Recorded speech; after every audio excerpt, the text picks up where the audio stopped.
Perhaps we need some outside universal threat to make us recognize this common bound.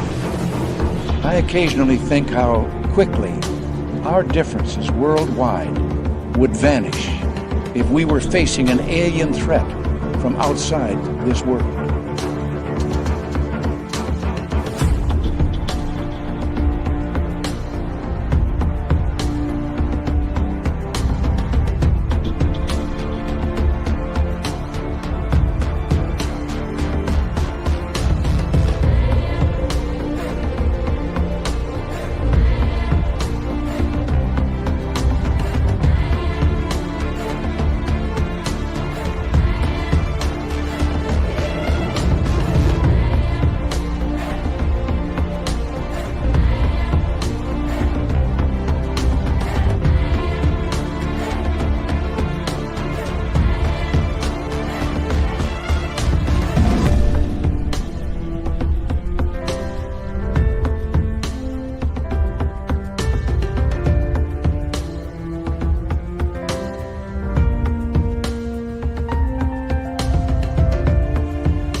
Good evening and welcome to Spaced Out Radio. Tonight is Hump Day.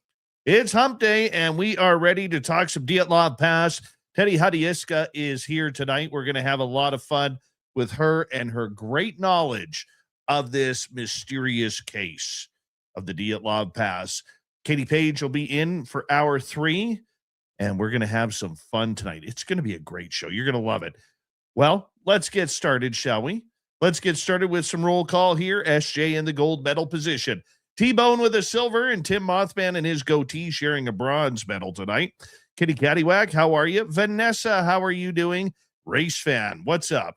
Mel WD40 is here lubing us up for tonight's show because you always want to go into a show about the Dyatlov Pass nice and smooth. So, Mel, thank you for lubing us up tonight. We appreciate it.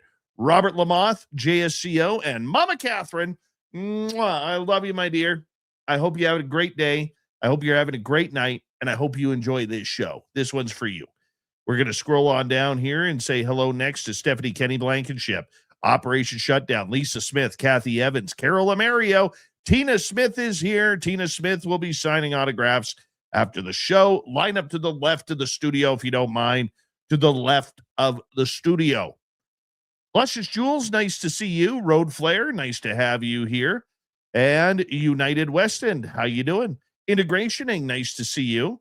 And Thomas Rock, thanks for coming on in. Frankie B, good to have you here. Lulu Bell, how are you tonight? Hope you enjoy. Amanda's Crazy Life channel is here. Amanda will be signing autographs after the show as well. Line up to the right of the studio, if you don't mind, to the right of the studio. Pennying Pilot, welcome to SOR Chat. Thank you for joining us. Aussie Boss Tiger, nice to have you here. I'm Hardcore on X. Neil, welcome. Good morning to you. Andrew B, thanks for coming on in. Desert Rat, nice to have you here. And Captain Hackworth, welcome to SOR Chat. J Truth Seeker, good to see you. David Barnes, thank you for joining us. And thank you to B Arthur for sending you all over. We appreciate B. He's golden around here. Absolutely golden. Flubber Lane, nice to have you here. Algaray on Twitch, so excited for the Dyatlov Pass. He did 1,500 sumo squat kicks in 14 minutes. Guy is jacked. His legs are a little sore. He's got some ice packs on, but he's healing nicely. Good morning, Skip to Malou in Denmark. And who else is next here? We have Captain K-Rod. Thank you for coming on in. Toe Tag, nice to see you. Doug Shelby is here. The Doug Shelby has arrived, which means we can officially start this show. Ryan C., thank you for joining us. Undead Jed, nice to have you here as we continue on with our roll call on YouTube right now. And up next, Eddie Avila. How you doing, buddy? Nice to have you here. Pam Harris, nice to see you. Debbie Nickerson, wow, it's been a while. Thanks for coming on in. And who is next here? We have... scrolling on down and still scrolling. Country Carpenter, good to have you here. Smokes a lot, welcome. And Joanne, nice to see you. And East Coast Turnaround on X. Good to have you here. I'm going way too slow right now. Way too slow. And Captain K-Rod. Nice to see you. J True Seeker again. Nikki Cook, thank you for joining us. Let's get the radio side going.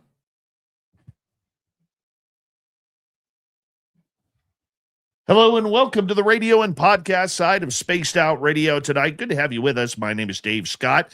Our guest tonight is Teodora Hadjiyska.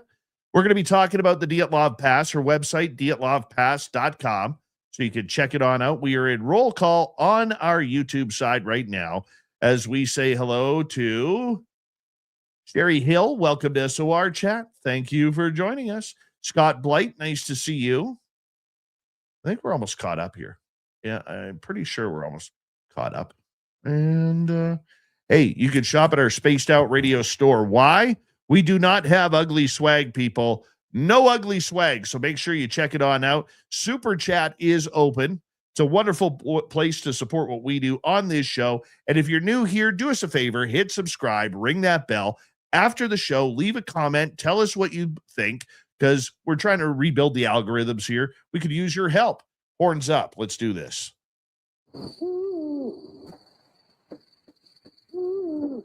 Are you ready to hear your mystic voice of the night? It's time to wake up. He's here. Shush. Be quiet. He's ready for you to listen. Let's point our ears towards the little cabin in the woods. We're together.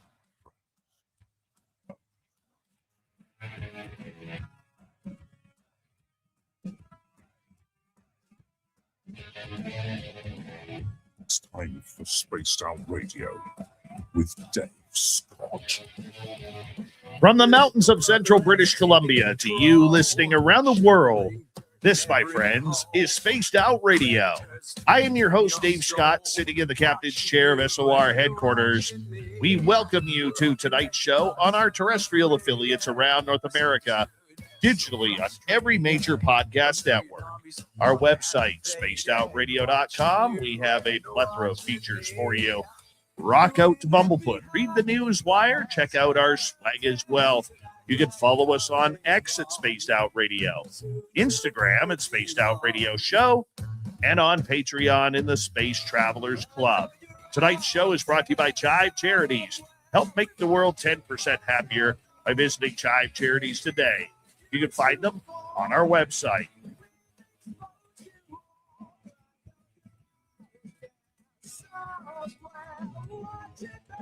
We have an amazing show tonight. We're going to head to a dark, deep part of Russia. The Dyatlov Pass incident is the topic tonight. One of the foremost world experts on this case, Teodora Hadjiyska, is going to join us. Her website, Teodora Hadjiyska.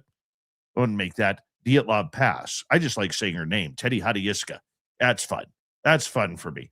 Dyatlovpass.com. Then in hour number 3, Swamp Dweller joins us for a spooky story. We're going to follow that up with Katie Page and, yeah, the weird, strange world of that, where we get into weird, strange stories with her, encounters. We're going to follow that up with the weird news of the week. So let's get right to it, shall we? Oh, I'm so pumped up for this one. Teodora Hadjiyska is a renowned independent researcher and mountaineer dedicated to unraveling the decades-old mystery of the Dyatlov Pass incident, the tragic 1959 event in the Ural Mountains where 9 hikers died under unexplained circumstances. Born in Bulgaria, raised in Cuba, and now based in Austria, Teddy combines her passion for exploration with rigorous investigation, translation of original Russian case files, and meticulous documentation of evidence. She's co-authored 1079, The Overwhelming Force of Dyatlov Pass, a groundbreaking book that offers one of the most comprehensive theories yet proposed and has won international recognition for its in-depth coverage of this topic. Through her work on dyatlovpass.com, Teddy has made a full archive of documents, photos, eyewitness accounts, and her research publicly accessible, empowering fellow investigators and curious minds alike to explore the mystery for themselves. Let's bring her on in. I love it when she's on. Teodora Hadjiyska, it is so nice to have you back on Spaced Out Radio. How are you? Thank you for the introduction, Dave, and hello from Austria to everyone. It's 6 a.m, so excuse the appearance. I can do better later in the day and night, especially. So, hello to the creatures off, of the the big night. question is, do you still have pajama bottoms on? Yep. Perfect. Perfect. You know it's going to be a good show when you're comfy in pajama bottoms. Yeah, well, it's winter, so I need the bottoms. Usually I don't wear them, but now I do. Oh my. But that's a different show, Dave. Let's get to you can't talk about the Dyatlov case without the pajama bottoms because it's too cold. The case is too cold. And what's now the it's temperature there right now? Well, it's minus 13 Celsius. Okay. That's not too bad. That's No. jacket weather.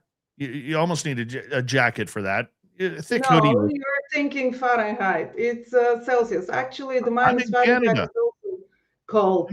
I'm in Canada, so we're Celsius too. Oh, okay. So, well, if you can do just jacket in minus 13, you should join me to the Dyatlov Pass then. I'd probably die. No. This is not a mountaineering body, let me tell you that. But you can meet Sasquatch there. Oh, look at you butter me up like that. Oh, You had yeah. to do that. Oh, yeah. You just Well, had to we throw know in each other. Watch Yeti action, and you know you're going to melt my heart with that one. I know your button, Sasquatch. Yes. Oh, I love the Sasquatch. Love the Sasquatch. Teddy, for listeners who may be listening to you for the first time, how did you fall in love with this case to the point of becoming who you are today, one of the world's foremost experts on this case? No, it wasn't love at the beginning. It was pain and torture. I mean, first I got into a car crash with a truck in Indonesia. I was on a volcano. I was just doing adventure. I'm too lazy to learn to climb, and because I'm prone to accidents, I don't ride a bicycle, a bike. I'm afraid of flying, and I don't climb. So volcanoes are alternative because they are usually not so big, I mean high, and you can climb on top of them if they're not active. But in that particular case, the volcano was active, and we went. There were no tourists there. It's in Indonesia. Karangetan is the name of the volcano. Nothing happened there. It poofed some smoke. Everything was fine. And on the way back to the ship, we had to board the ship. I don't know, what do you call that? To the port. There wasn't any public transportation, so we begged a driver of a truck with construction iron, tiles, sand, and bricks that was going to a construction site to give us a lift. And because this is a volcano island, a very small one, Siao, that truck has always been up and down, up and down. So at that particular moment of its existence, it decided that the brakes are going to give up. And we were on the back of the truck, and it was starting speeding up more and more without any control over the turns. So the driver, instead of jumping out as he was taught to do if you have a runway truck, he chose to smash the truck into the face of the mountain so we don't fall in the void. And I was basically dead. I was unconscious with bleeding, subdural hematoma. I had flailed chest, 6 broken ribs, 2 fractured lines. My hand, my leg, everything was broken. So, and I was unconscious, and I was vomiting because of the subdural hematoma. And they didn't have any means to help me. no surgeons, no. It's a very, very small island where there's no even an X-ray machine.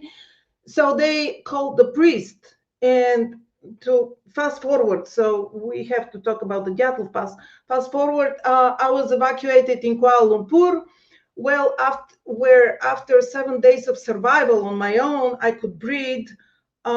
They decided not to operate on me, and this is the first time when I heard someone said, "Wow, aren't you coming from the Dyatlov Pass?" And I never heard that name. I didn't know what are they talking about. I was with a lot of morphine, good morphine, because if they can help you, they give you morphine. So that name, and I started having some thoughts about that in my dreams. I started seeing dark things, crushing things. I don't know. That was the morphine talking. But then my lifestyle changed because for 2 years I had to go in and out surgeries for the elbow and the other parts of. They were actually reconstructing my skeleton. I mean, my anatomy, taking bones from one part, putting them in another part, and they were like, "What are we doing here?" Anyways, and because I couldn't travel for 2 years, I started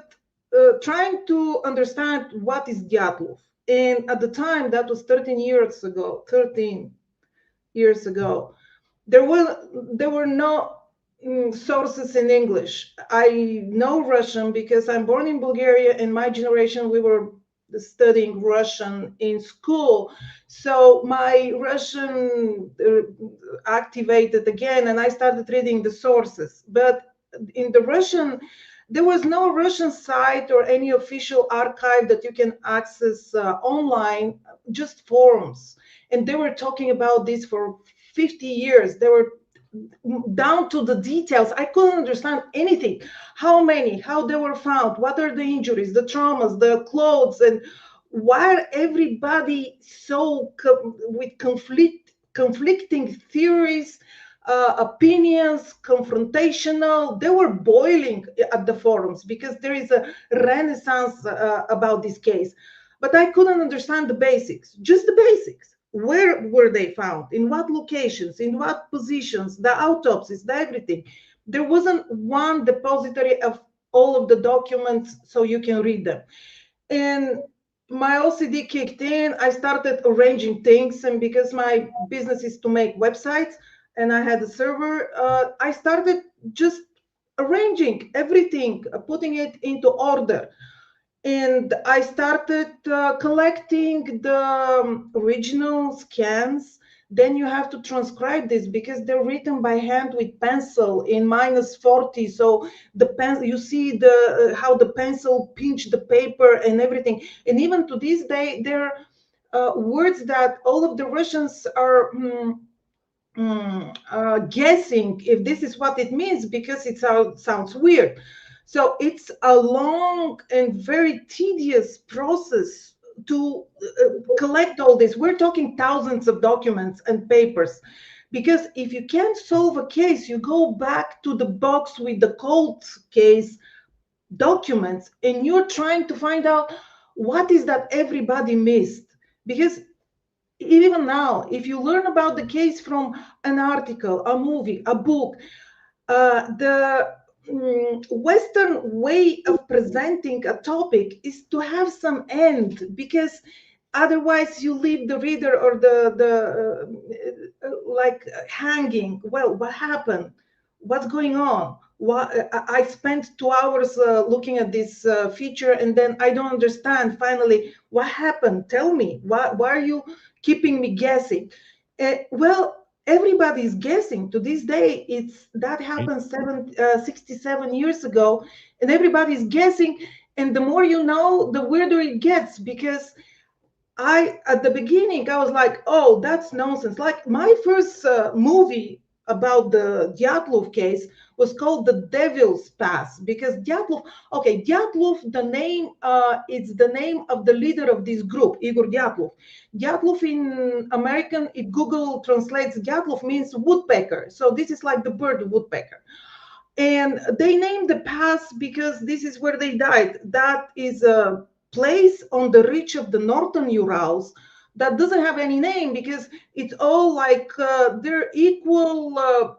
This is the Ural Ridge, which is absolutely the longest mountain range that I know of because divides Europe from Asia. This is where Siberia starts. And so all the ridge slowly from the south goes to the polar Arctic pole. And it has like six parts. It's south, middle, north, the northern subpolar and polar Urals. So there in some place we have, it's actually even a spur. It's not even on the main ridge where the Dyatlov Pass is. And it's not interesting with anything but the tragedy that happened there. And we don't even know. So about the Dyatlov case, you don't know anything for sure. It's like the Twilight Zone. It's like Twin Peaks. It's anything that you read, it's not what it is. And I'm gonna show you as an example. And I mean, at the beginning, you become crazy. This drives you crazy because it doesn't make any sense. So they found a tent on a place where no one would pitch a tent because there is trees on one side of the ridge, on the other side. We're speaking very low altitude. I mean, your northern Urals, the difficulty of the trek, which was the highest difficulty, third at the time. Now there are 5 levels, but then there were just the third was the highest. The difficulty is that it's far away, 300 kilometers. You have to break path. At the time, there were not precise maps because of the war and everything.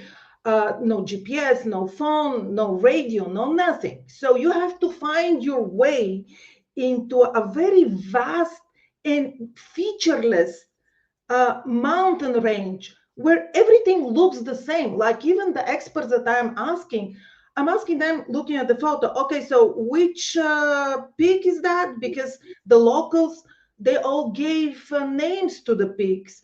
And in 59, when all that happened, all of the peaks had just the altitude marked on the map. Like the title of my book, 1079, this is the altitude of the Death Mountain, but it wasn't called the Death Mountain back then. Actually, the Mansi, which is the indigenous people that live there, call it the Death Mountain. But this is not because later on they said, oh, 9 Mansi died there and airplane crashed and 9 people died there. No, they called it like the Death Valley because nothing grows there. And there's no game, there is no animals, there is nothing. So they call it Dead Mountain because it's, nothing grows there. Because it's windy, it's not any different. I have been there 5 times already during the summer. So they're all the same. I have been in winter too, but I haven't climbed to the top of the Dead Mountain. The tent was found like 150 meters below the peak of the Dead Mountain. But Dead Mountain, the peak looks like that. It's a plateau. When you climb up, you actually don't know where is the tallest thing. So back then in 59, when you climb a mountain that looks like that, to prove, you don't make a picture because there are no metadata or anything on that. And even if you make a picture, there are no features to recognize that you have been on the top. And I mean, they didn't have cameras either because they were poor, or that wasn't anything that everybody had. And so what they did is they left notes, and they left the notes at some outlier rock. What you see there, other than the absolutely bare mountain ridge, are outliers that could be spectacular. Like, for example, on the Facebook, you can see the Mampu Puner, which are like 7 very tall rocks that look like some creatures. They actually call it in the indigenous legend is that those are people turned into stone because something. It's a legend. This is 50 kilometers from the Dyatlov Pass. Anyways, but on every top there is some rock outlier that resisted the wind, the brutal winds, and they became with very strange shape. That's why all of the outliers are like that. And when you type Dyatlov Pass, you will see such an outlier where there is a memorial plaque of the group. So the people that are going to the peak, they usually look for something like that and put their note there. I mean, back then, this was the proof that they have conquered that peak. And the next group that goes there, they take the note from the group that was previously there, replace it with their own, they go back to the city and they mail it to the sports club where that group belongs. Because back in the 59, they were not you couldn't go to places like that, no mountaineering at all, unless you're a member of a club, because you needed permit. Especially in this area, there were gulags, there were back then there were cities without name, just a number, and there is a PO box number. That's why you will see that they were the autopsies were done into PO box 240, things like that, for the war reasons, the secrecy, whatever. They were not called by names but by numbers. So the mountains, the same thing with the mountains. And so you were not allowed just to decide to go someplace. Even now, to this day, we need a permit. And when you enter into the zone, you have to be registered. Well, nowadays, well, now I don't know about the Right. politics and everything, but it's also for safety, because these are just huge. Well, you're in Canada, your land is also endless. But they have to know how many people to look for, or if you disappear, did you go there? Oh yeah, he's somewhere there. The bears ate it. Many bears there. We got Anyways, 2 minutes to go here. 2 minutes to go before we got to go to break at the bottom of the hour. Teddy Hadjiyska from dyatlovpass.com is our guest tonight. This incident happened in 1959. Have there been other hikers that have gone missing up there in strange circumstances since? no, not more than, I don't know of anybody that has gone missing. But it's a normal place where a lot claim to feel strange. They want to go away right away. And there are others like me that they cannot get enough. Like I go twice every year already, like once in winter, once in the summer. And you can't get enough of this place because it's changing. It's your life. It's like I feel like a phone that's put on a charger there, and it lasts for a year for me. But there are other people that experience, for example, they have been there just one day, but they feel like they have been there for a week. Or there was a British journalist who said, okay, I have survived many war zones and everything, and my instinct is telling me to get out of here right away. And like several hours into the day, the people that he was with, they got like brainwashed or something, and they went, there was a summer storm, they went into a survival bunker, and they were like freezing, and there was a stove, and they put fire in it. And that friend of mine, Shamil, who is actually always trying to protect me, but he's getting me into trouble, he put his gas balloon to make tea on top of the burning stove, like but he wasn't alone. Everybody, one person fed the firewood into the stove. Shamil put the gas balloon to make tea, and they exploded like in a cartoon. Like no windows, no door. Nobody died, but they were all without hair, eyebrows, and Shamil has a brand new face. So he looks now younger than he is. So strange things happen there, but not because how to say, you can see that people have their own. Hold that thought. We're going to continue with the Dyatlov Pass incident chatter. Teddy Hadjiyska from dyatlovpass.com is our guest. She's one of the world's foremost researchers and experts on this topic. What happened in 1959? We'll find out next.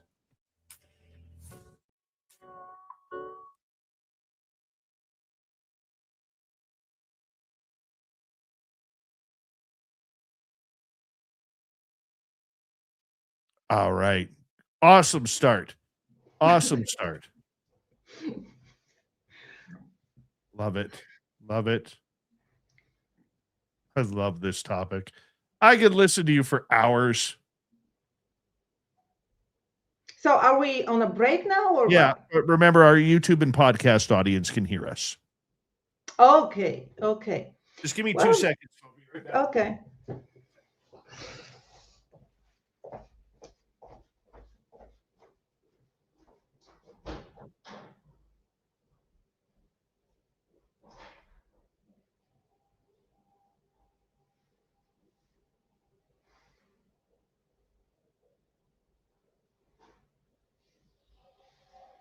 Sorry about that. All right. Take her there. Till she gets back.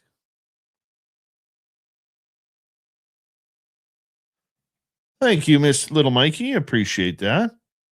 That's a good Canadian super chat right there.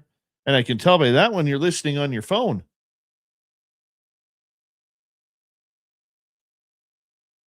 Thank you very much. Mr. Melted, how are you? I wasn't peeing. No, not this time.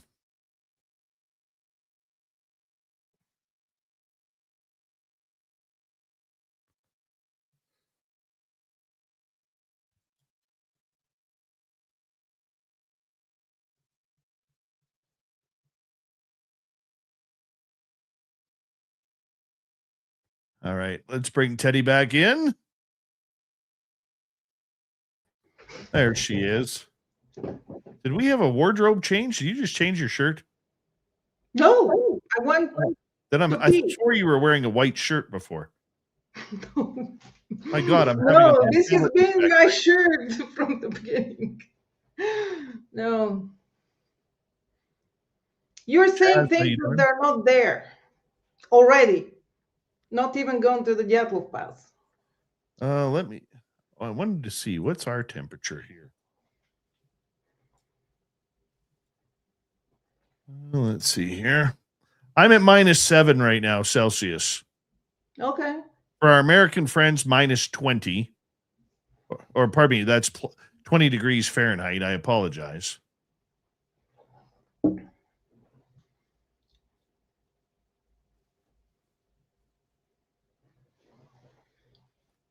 All right.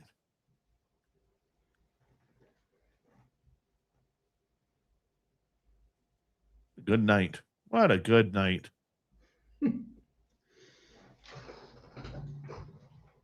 I'm soon going to have a sunrise. Not yet, though. Oh, it's 0. You're in the capital. Are you in Ottawa? Are you in Ottawa? Little Mikey? Is that where you are? 34 Fahrenheit. Oh, that's like t-shirt weather at 34 Fahrenheit. T-shirt weather. 67 in Dallas.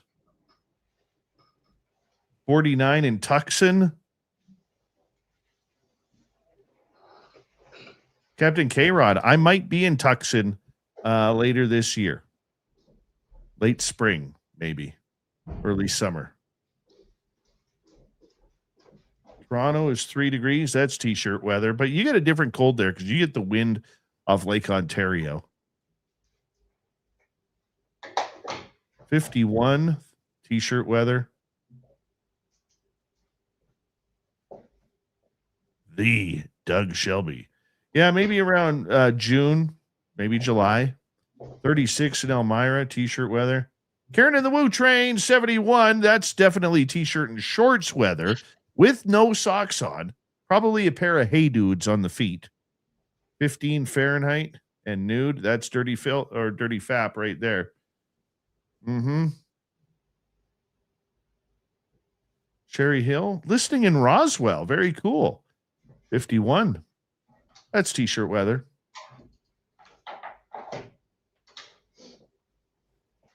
Yeah, the damp and cold. That's like living in Vancouver. 40 Celsius in Australia right now. Where in Australia, Philip? Oh, my God. I'd be dying. 40 degrees is too hot.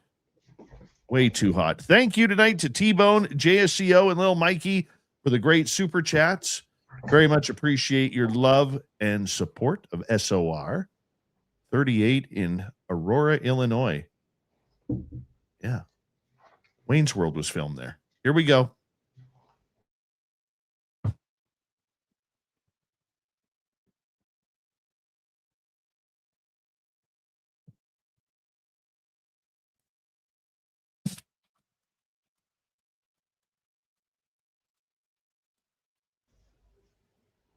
Here we go with the second half hour of Spaced Out Radio tonight. My name is Dave Scott. As we learn about the mystery of the Dyatlov Pass back in 1959, Teddy Hadjiyska is our guest tonight from dyatlovpass.com. Before we bring her back on, we want to remind all of you that if you missed portions of this show or others, check out our free archives on YouTube or any major podcast network. Our website, spacedoutradio.com, we have a plethora of features for you. Rock out to Bumblefoot, read the news wire, check out our swag as well. Follow us on X at Spaced Out Radio, Instagram at Spaced Out Radio Show, and on Patreon in the Space Travelers Club. From DyatlovPass.com, she is one of the foremost world experts on the Dyatlov Pass incident back in 1959. Her name is Teddy Hadjiyska. We're so glad to have her back on Spaced Out Radio. How are you, Teddy? I'm good, thank you. I'm even better that I'm with you, Dave. Oh, you're too kind. Way too kind. Let's learn about the people who were affected by this. How did this event occur? Who was in it? Take it. You mean 59? Yes. Well, going to the mountains, it's not searching, but you expect that something might happen.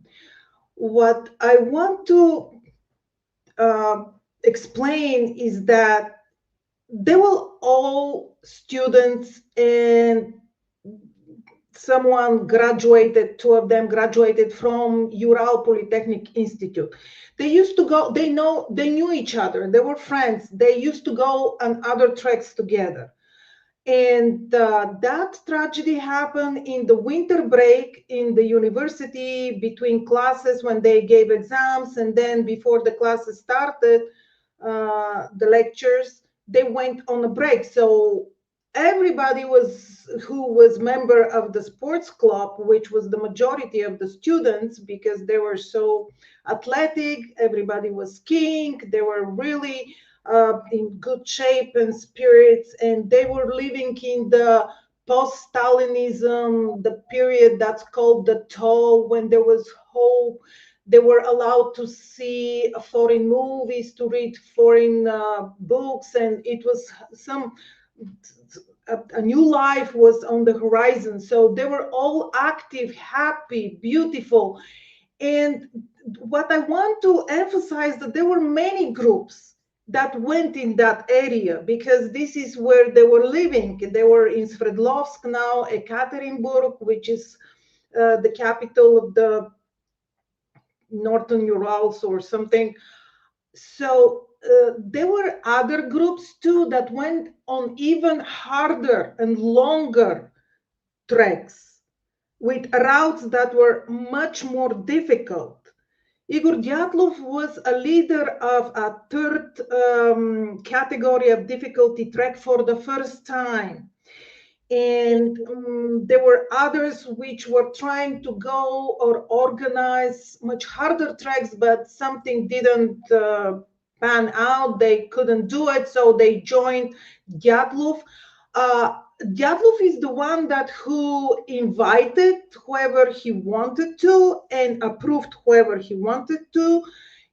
And for example, two of the hikers who died, Zolotaryov and Zina, they were supposed to go with Sogrin on another trek. And let me tell you about that other group, because they were still in the area. They burned down their tent on the second day of the trek, burned it down by incident. So they were even one boot, ski boot, was burned also of one of them. And they continue. They didn't go back. They continue, and they made the first winter ascents on 2 or 3 peaks. I don't know if they managed all of what they planned, but they continue, and they were living in snow bivouacs for 10 days. Well, it was hard, it was cold, they were miserable, but so happy that they could make it.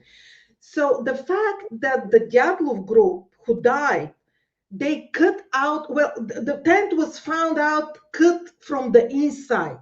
It's like big cuts from the inside. This is one of the facts that is a fact. It's protocol, it's in the case files. So they found the tent, it's cut from the inside. And then we continue with some other evidence which could be questioned, because if it goes to court, I mean, I can demolish that evidence right away.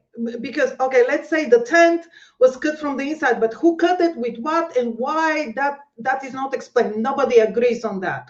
Then on the slope going down on the north side of the Dyatlov Pass, where they haven't been yet, they come from the south, they go to die on the north. There are footprints. Can you imagine footprints? You see in the snow footprints. And these footprints are supposed to have been left a month ago. And there are brutal winds even in the best of the weather days at that place on the ridge. I mean, and then they find the bodies without shoes, and they say the footprints are left from them because there's nobody else there. But how do you know there is nobody else there if there are footprints left by shoes? Now, in the case files, there is nothing about shoes, but there is a photo of a shoe print.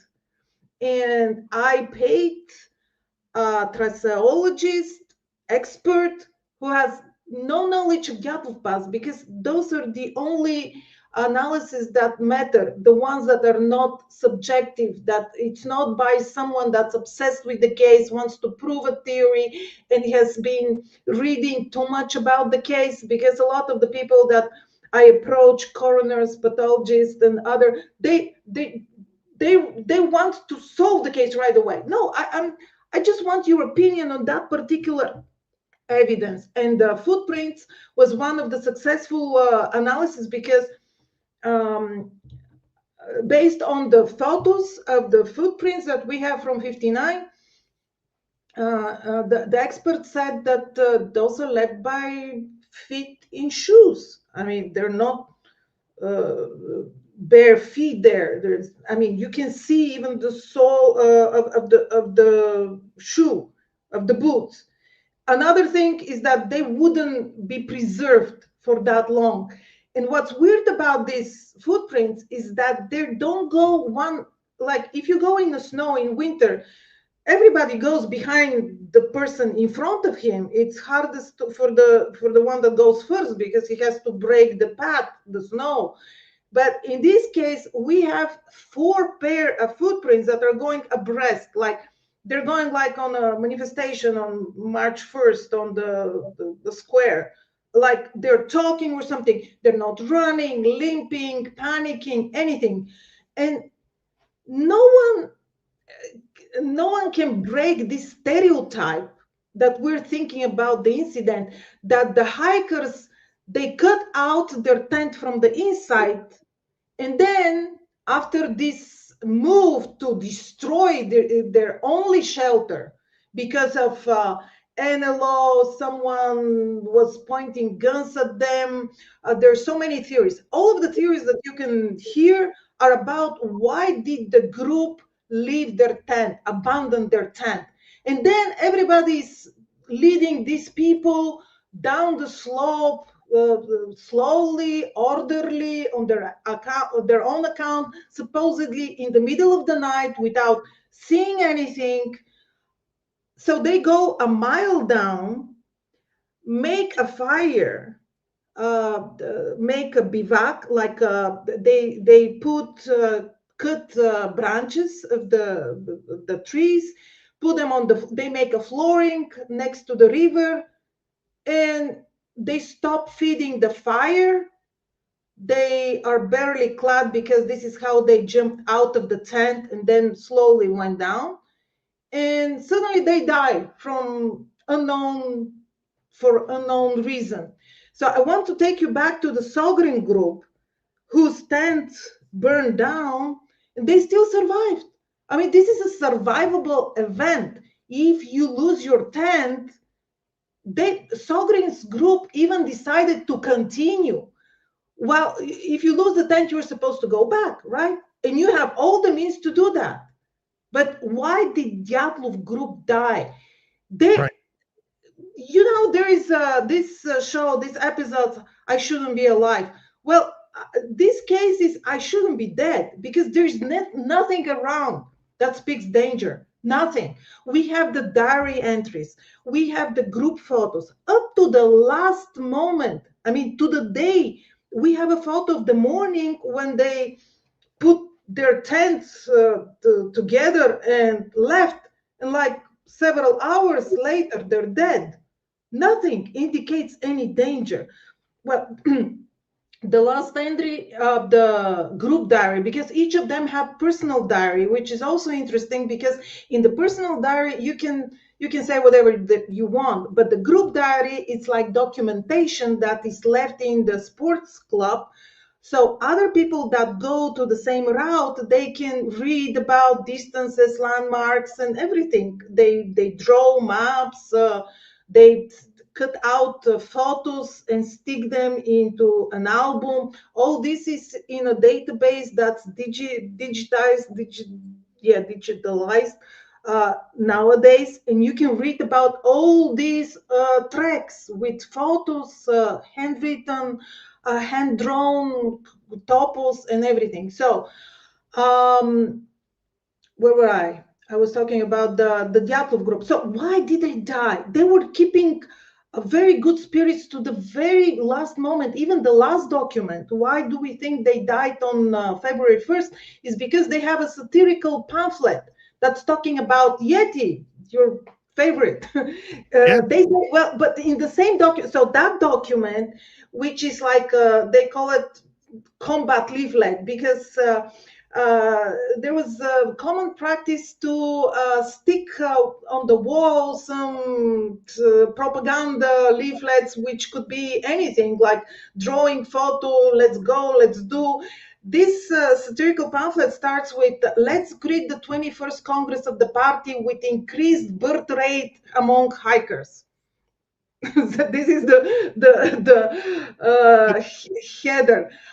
Then they say there is new record assembling the stove, 3 hours, 14 minutes, whatever. The sled is useless. It's good if it's traveling on a train, on a bus, but if used in the snow, forget about it. And things like, and there it says, now we're in the land where Yeti lives. And the Americans went there with the budget for expedition on the Dyatlov Pass, and based on that line, on that document, they made the movie The Yeti Killer Lives, or something like that. That's another movie, like, okay, here it is. So they made it sound as if they found it on some piece of paper. Someone said, oh, Yeti is after us. And yeah, so that's another theory. But in this, so this satirical pamphlet was dated February 1st. Now, I told you about the note that they were supposed to prepare for Autorten. I also wanted to say that the Autorten is the peak where it's their destination of this trek. It was 30, they were like 20 kilometers, 30 kilometers, depending which way, if they're gonna go on the ridge or down, but it's, let's say, 25 kilometers from where the tent was found. And they were supposed to go next day to Torten. And they're supposed to write the note that they're gonna live there on the outlier. And Otorten, the outliers on Otorten are like two, and they join barely touching like that. So this is called the gate. And it's the legend says that this is a gate to another dimension.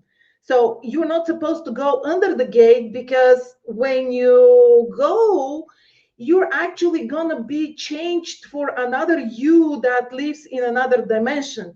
And that's another theory, because some of the things don't make sense, like the dates are wrong and in the diaries, and the telegrams contain texts that sound strange. Then there spottings of hikers' bodies and a tent on different location than the one where they were found. So a lot of theories said that dimensions, the things crossed there on Otorten, that you can actually skip, or things from another dimension of your life can be brought into the wrong dimension, things like that. There's even a theory that if you look at their photos from the trek, they say, look at these photos, they have aged 10 years. Only Zina remained beautiful, the same, because she's with a very clean soul. So she's a very good person. That's why she didn't age. Everybody, well, you should look at my pictures when I spent 10 days in the taiga. I mean, come on. First of all, they don't look aged, but if people find even that, others find it doctored, that they see UFOs in the sky, invisible trolls that, like, for example, Zina, on one of the photos, Zina is like taking sugar cubes from whoever is giving the portions for the breakfast. You don't see who that is, but she's leaning and taking sugars. There are many of the hikers on that photo, in the morning photo of the last day. And the theories are that she's actually feeding an invisible creature that someone deleted from the photo, because you're not supposed to see or know, or only they saw these creatures. We can't see it. And they cannot be captured on a photo, on a film, things like that. So, I mean, at the beginning, when you start dealing with the Dyatlov case, back to your question, who was affected and how were they affected? Well, in 1959, the grieving families disagreed to bury them in the closest village where the morgue was, where the bodies were brought to Ivdo. And at the beginning, they were told that the bodies are going to be buried there. And they were very just angry and emotional about that. So they brought the bodies, and the funerals happened back in then Sverdlovsk, now it's called Ekaterinburg. And when we start reading, this case has to be taken in the texture of the time. How were the other accidents like that treated, in cases like that solved? Was the tension and everything about this case any different? And Kuryakov, the prosecutor of Sverdlovsk, reviewed the case files. You will read that he didn't reopen anything. He just reviewed the case files and went on an expedition the same year when I was with Josh Gates and Expedition Unknown. So 2019, there were a lot of things happening on the Dyatlov Pass. And although I'm telling you, this is a very small place of the Ural mountain range, we managed not even to cross paths there. I mean, because of different days and so on, but never mind, it's still a huge place where everything is that has to do with the Dyatlov Pass is located, like Otorten, the pass, and where the bodies were found, because those are three absolutely different locations. They're very different by terrain, nature, even the wind, even the feeling, everything is very different from the Dyatlov Pass and where the bodies were found. That's why I'm always saying that those are two epicenters of this mystery, and you have to actually link them. And if you have a theory what happened there on the slope, you have to actually follow them to where they died, or at least where the bodies were found. You can't just end the theory there. Oh, they got spooked, they cut the tent, and they went in their socks and underwear down to die. No, this was a survival event. I mean, no matter what it spooked them to do with the tent, what they did. Although the tent cannot stay there for a whole month the way it was found. This is a very old tent, stitched to four-person tents into one. So it can accommodate 10 people. They started 10, then one of them went back. More theories that he knew or something like that. He just got sciatica inflamed, so he couldn't continue. It wasn't the first time when he was suffering from sciatica attack, and it worsened after they traveled on an open back truck because it was drafty. He started complaining, dragging behind, and then at the last moment when they got help with the backpacks, he turned around, and this is the 10th member of the Dyatlov group who was always suspected that he knew because he survived. But he was maybe the last person to learn that his friends died, because he was on a break. He went back to his village, and everybody knew that the group is missing. Then they found the bodies, and Yuri Yudin still didn't know that before the helicopters went to take him and brought him right to the morgue to identify the bodies. And since then, he's in a shock. He starts stuttering, and he's like, he never said anything that would indicate any feeling, anything that could explain what happened with them. And he died much later on, recently, I think in 2016 or something like that. I haven't met them, but he always said it must be something simple. It must be something simple, but we can explain it. So what happened is that in 59, because the party, okay, first, this is very, very important. They died on the peak of the 21st Congress of the party. So everybody was very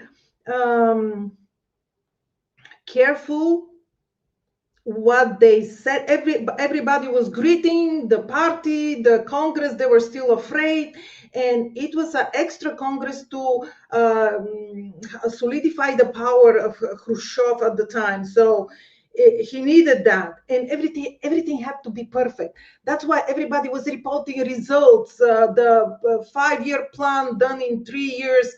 We found uranium. We found this. Everybody had to be cheerful, happy, successful, and suddenly these people die right on top of the Congress.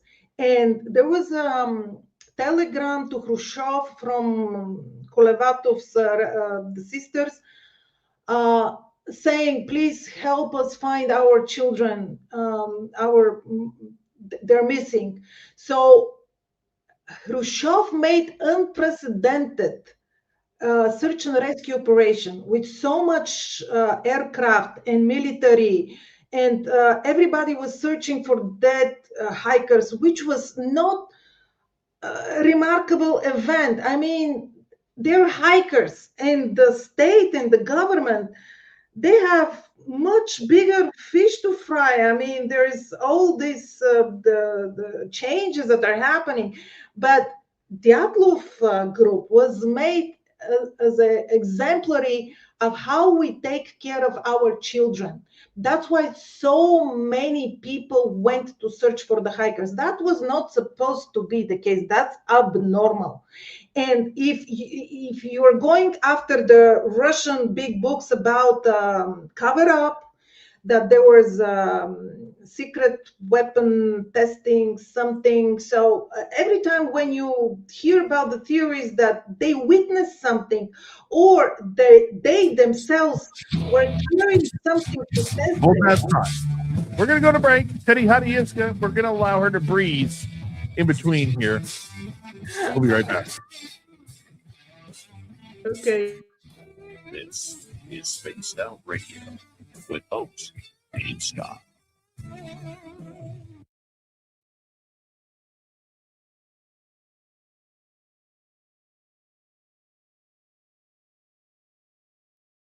All right, we are clear. I'm going to take a quick break. Okay. I'm going to put you in the green room and I'll be right back, okay? Okay. All right. Be right back.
right, I am back. And who jumped in here? All right, let's bring. Oh, she's not back yet. Shaq Filet, how are you?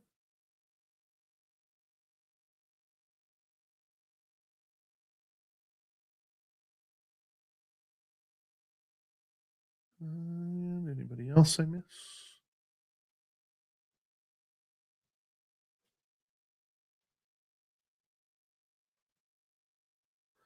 Ghost, how are you?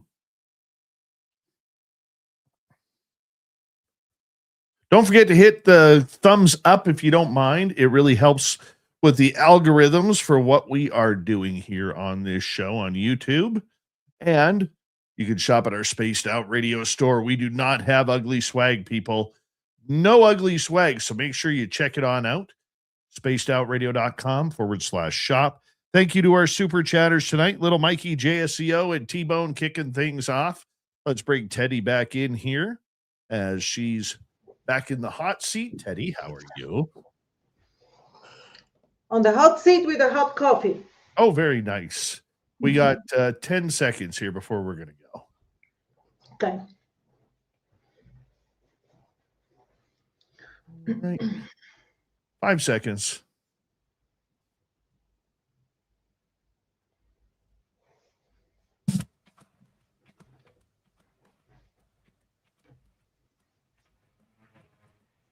Hello and welcome back to hour number 2 of Spaced Out Radio tonight. My name is Dave Scott.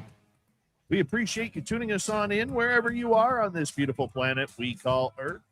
So thank you so much for joining us. Hey, we want to say hello to everyone listening in on our terrestrial affiliates around North America, digitally on every major podcast network. Our website, spacedoutradio.com. We have a plethora of features for you. Rock out to Bumblefoot, read the news wire, check out our swag as well. Follow us on X at Spaced Out Radio, Instagram at Spaced Out Radio Show, and on Patreon in the Space Travelers Club. The Desert Clam has set the password for tonight in the SOR Space Travelers Club. Now, where'd you go, Clam? Where did you go? Oh, my goodness. I can't find it. Hold on. I should probably prepare for this a little bit quicker. Worry Cow. Worry Cow is your password. Use it wisely, space travelers, as the Clam sets the password each and every night right here on Spaced Out Radio. Teddy Hadjiyska is our guest tonight. He literally is an expert on the 1959 Dyatlov Pass incident in the Ural Mountains in Russia, the USSR back then, and we appreciate Teddy coming on in. Teddy, one of the biggest pieces of evidence that really messes with people is the tent where it looks like they cut themselves out. Now, there are people who will say that it looks like now the tent was actually cut from the outside. What is your thoughts on the tent? Who says it was cut from outside? There are only two professional category of quality expertise on in these case files, and one of them is on the tent. It was not tested, but analyzed in a laboratory, and it's cut from inside. That's given. I mean, okay, some people, you have to question everything. Okay, so it's cut from outside or inside. How does that change? I mean, it changed a lot, but after 10 years, I don't even believe the tent was put there by the Dyatlov group. So to me, the issue, if it's cut from the inside or outside, isn't it more important when it was cut, by whom it was cut? I mean, the fact that if it's cut from outside or inside doesn't prove anything further than it was cut from inside or outside. It doesn't even say when, because that tent cannot survive there for a month. And also on top of the tent, there was found a flashlight which didn't have any snowflake on top of it. And underneath, there was 10 centimeters of snow. So who left it there? Then there were traces of urination around the tent, which cannot survive for a month. So the tent, I agree. The tent is very important, and it's the starting point. But also, it's the way that the bodies were found down in the ravine. That's also a very important location. I mean, what happened down there? And to me, they're equally unexplainable. Why was the tent left like that? Dave, can I finish what I was talking about in the Sure. previous half an hour? Because Please. it's taking up space in my memory chip. So I have to continue that, because to me, the tent is not that important. Why the tent is not important? Because it was sitting there in the basement of the archive for more than 40 years. That was one of the items that was preserved more than anything else, because after 30 years, it's all going to be destroyed. I mean, all the evidence, because the case is closed. There is nothing else for this to be happening with it. So they destroyed, but they didn't. Ivanov, the lead investigator, had some inside feeling that he didn't do his job right, so he took it home. So we have the case, we have not the case files, but like the photos, the films, and everything was sitting inside his drawers until he died. The tent was put in a basement. It was taken in and out when there was a meeting of the staff outdoors. So they were sitting on the tent. It wasn't preserved like evidence at all. So at some point, there was a pipe burst and there was the tent got wet, mold, and they threw it away.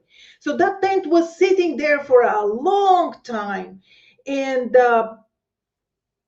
nobody had any interest in the tent. Now the renaissance of the case, it's calling again for the tent, but it doesn't exist anymore.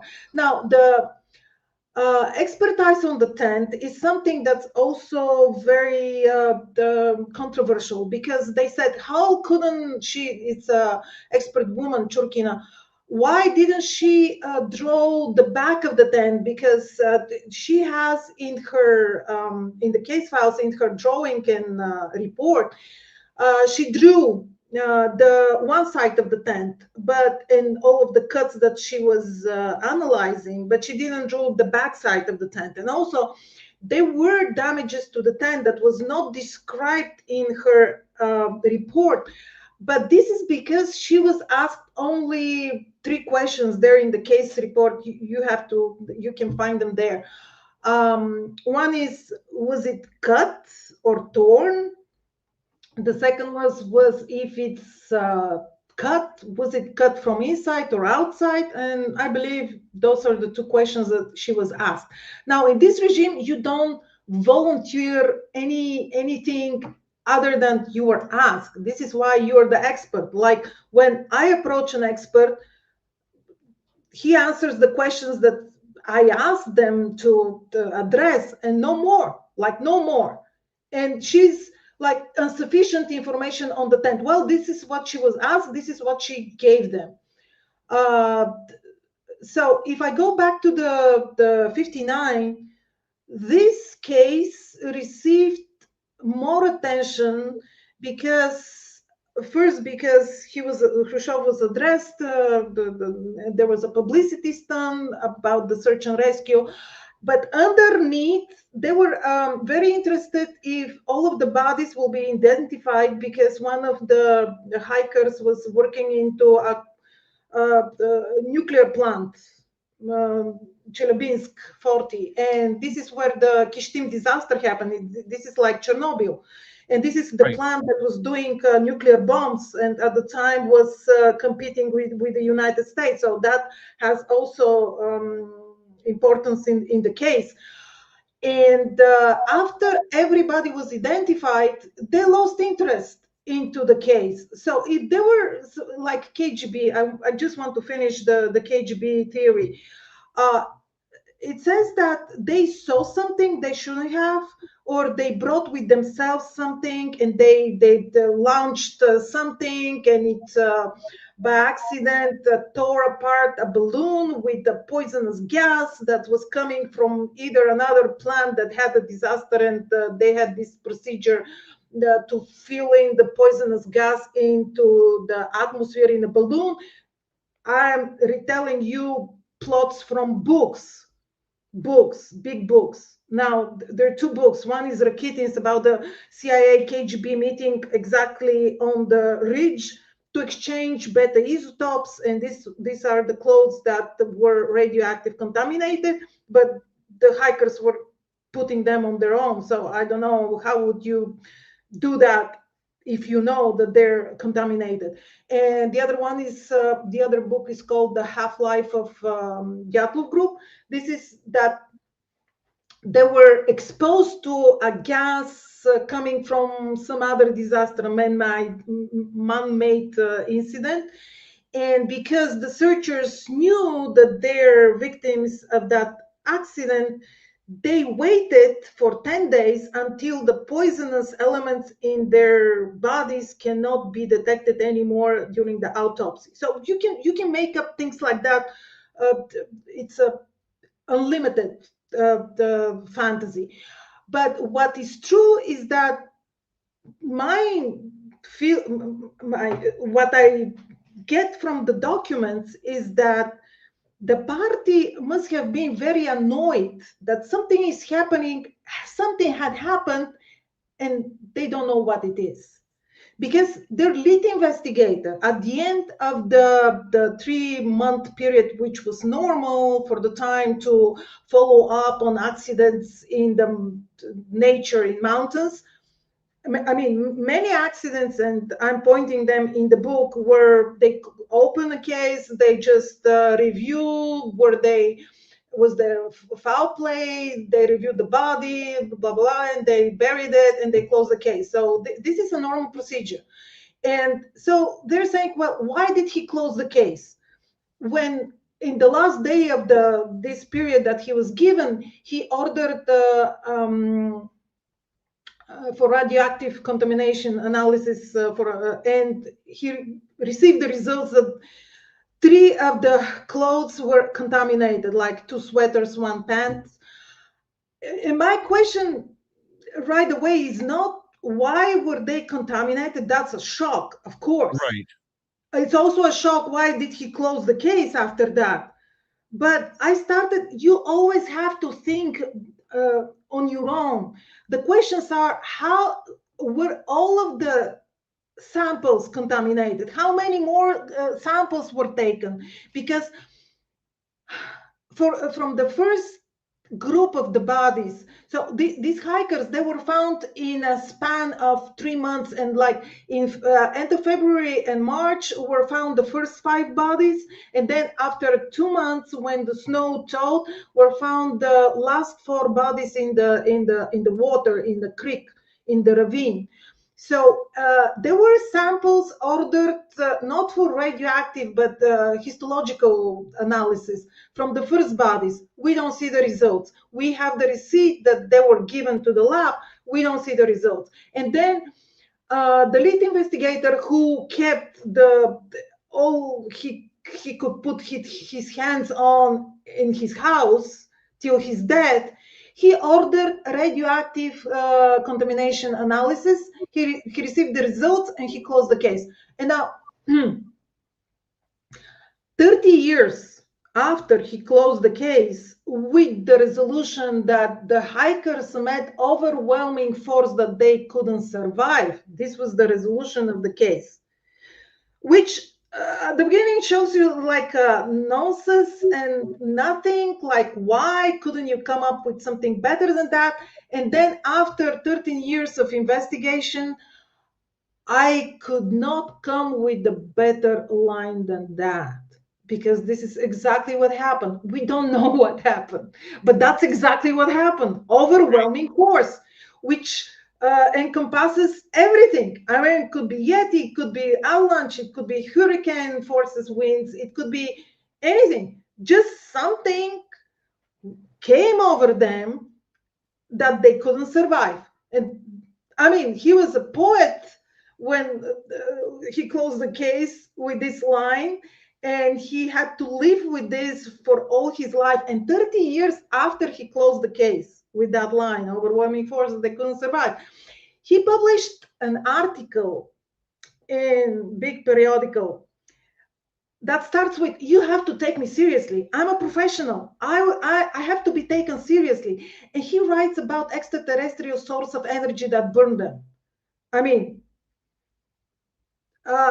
so if your lead investigator, he says in the article that he saw some burned tops of trees, and he thinks that the cause of death should be looked into the sky. So if your lead investigator starts talking about extraterrestrial, I would close the case too, because they didn't have any leads. They didn't know what happened. He didn't know what happened. And he was so out of his zone, this lead investigator. He was a city detective. Like he knew how to handle bodies and crimes in the city. He didn't know, he didn't have the shoes, the coat, the hat, the experience in the mountain. He didn't know how to pitch the tent. He didn't know anything about a mountain. And he was brought with a helicopter. And at the beginning, he was trying to, in the code, just to ask questions like, "Oh, is the tent, how do you do a tent? Was supposed the tent supposed to be with skis on the top? And how do you do this and that?" And then after 3 months, before even the last bodies were found and the contamination, radioactive and missing eyeballs and tongue and everything, but that's, scratch that. All that I just said, it's just normal. But the trauma, the injuries that could not be explained with anything, because the first 5 bodies, they died from hypothermia and exhaustion. Well, they were not dressed well, and everybody said, "Oh, Zena was all messed up in the head. Somebody must have tortured her." Yeah, by messing with her head, right? Hair. They didn't have any injuries to explain what spooked them. Why were they running like headless chicken up the slope and everywhere? Because they were found in different places. Yeah. Yes, that is a big question. Why it seemed like there was such a struggle there. If this wasn't, because I think that's what fuels the conspiracy of this all. But Dave, a struggle means in one place and defensive wounds. They were all over the place, and they were, you see that their position, I mean, that they're moved, not position, but they're moved. Like the first 2 bodies are found with outstretched hands and their pants pulled down. I mean, they were bare skin, waist down. Then 3 bodies that seem natural going up the slope towards the tent in one line. Well, the Russians that who know best the details and everything. Now I know as much as them because they're my mentors and friends. And I mean, I'm in cahoots with the sleuths from Russia about the Dyatlov case. They said what they could come up 40 years after the case, and that's the head of the foundation of the memory of the Dyatlov group. He said that they were taken, it's a cover-up story, conspiracy, that they were taken with helicopters and they were dropped, their bodies were dropped. That's why they're on a line, because this is how the helicopter was flying and dropping the bodies. And then we have some broken branches of the huge cedar tree under which the 2 frozen Uris were found. He said, well, this is how they were broken, because the bodies were dropped from the air, and this is how the branches are broken. I mean, you can kill the Dyatlov group in any imaginable way it comes to your mind. Like mushrooms, religious killing, in love. There was a love triangle in the group. There was a newcomer which was much older than them. He could be their father, who survived the war. He had tattoos. He was very weird, and they exhumed him. Did you know that one of the hikers were exhumed in 2018? His body was actually taken from the ground. Yes. Well, believe me, that's a huge case in Russia. So the Komsomolskaya Pravda periodical They were putting a lot of resources. I mean, they are dedicated journalists, and late chief editor was crazy about this case. He was obsessed with this case. So was the prosecutor who allowed the exhumation. And so they found a loophole, because you can't just go digging up bodies in the cemetery in Russia. But they had a loophole that the relatives asked the cemetery, in his name was not in the registry. So officially, he was not buried there. I mean, his name wasn't there. There was just a sign, like the graveyard thing. And they said, we want to exhume to see if his body or whose body is there. And the word was like, oh, Madge, I have a friend, she's a doctor, Russian, who lives in Vietnam. She flew just to be present at the exhumation. So they exhumed the body, and it looks exactly as described in the autopsy. That's why I'm like, oh my God, he was professional. So this is the second expertise that I said there were two. One was on the tent, and the other is the autopsy reports, I mean, that are professional. That we have to consider that some information is basic facts. Otherwise, you can question everything. Of course, they said the coroner also, he didn't know what he was doing. He was ordered to say that. It's many theories said, but the body that they dug out was exactly with the traumas that he described, and there was an expert present at the exhumation who did a skull superimposition with a photo of Zolotaryov. So this is when you have the skull, you have a photo, and with some the technology, you make the match points, and the minimum 10, he had like 14 or much more. So that is the man on the photo. But that didn't deter them. So they take samples for DNA, they put him back in the ground, and the DNA goes to a lab, and then in real time on federal channel in Russian TV, they announced that that's not him, and the whole everybody was floored, like, what? That's not him? Because, well, they compared the DNA with some niece or some relative because they don't have family. Well, it turned out with all this story that actually he had a baby. Zolotaryov, the one that was exhumed and was much older than them, he had a baby with a woman out of wedlock. But the baby, they got in argument. And he went on that expedition full of himself. He was kind of obnoxious and womanizer. So they got obviously in some kind of the confrontation, and she left the baby on the doorsteps of his mother while he was on the expedition. And that baby ended up adopted somewhere around the world, maybe in Germany, and no one knows what happened with that baby to this day. And to this day, if you see the TV shows, there is this stepdaughter. She was much older than the baby, but she was from another marriage of the woman that birthed the baby of Zolotaryov. And she's talking trash against Zolotaryov, that he actually abducted the baby from the mother. I mean, first, at the beginning, when the journalist found her and asked her about the baby, she said that she was put there to watch so the baby doesn't fall until the mother of Zolotaryov opens the door and picks up the baby. She said that. And later on, the family decided that that's not good because it looks like they abandoned the baby. And they said Zolotaryov came and snatched it from the kindergarten. That's not true, because no one would give him the baby. And what would he do with the baby on expedition, especially when he wants to be with many women? He was actually you see him with Zina on many photos. I mean, not that she was interested, because she had only eyes for Doroshenko, because he broke with her before the expedition, and then Dyatlov was in love with Zina, so they're all tangled there. But anyways, we're back to Zolotaryov. We're gonna jump into a break here. Our final Again? break with you. Yeah. It's flying on by. I want to try and get some audience questions in the next half hour. Okay. Teodora Hadjiyska till the top of the hour. We'll be right back.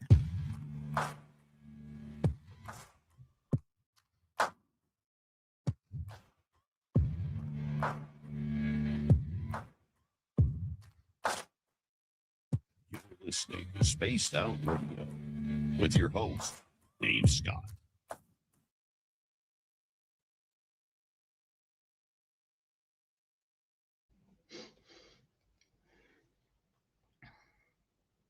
All right, we are clear. Questions will be good because I can talk. I just get sidetracked. Like, Oh, that's all right. That's all right. but see, if people don't know about these things, the baby. I mean, how can anyone ask? Well, was there a baby? I mean, no one knew. That's why this case surprises me that we find information where we're not looking for it. You just have to be there, and it reveals to you. It's so strange. It's so cold case, so long ago, and things keep popping up. It's amazing. It's like we still don't know what happened, but there is new information coming up all the time and from so many different directions. Still not some groundbreaking to convince everybody, because I don't believe that anything will unite us around one single scenario. Right.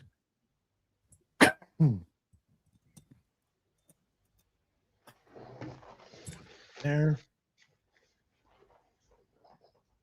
There we go. Oh my goodness. I have something in my eye and I just can't get it out right now. Yeah. Okay. Okay, so I have 1 minute or something. You have, hold on, let me put my glasses back on here.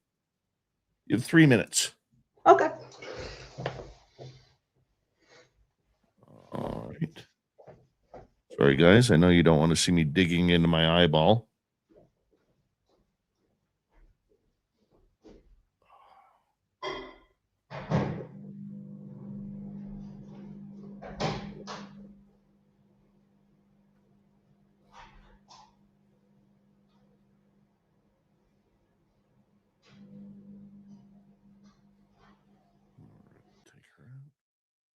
Supernova, how you doing?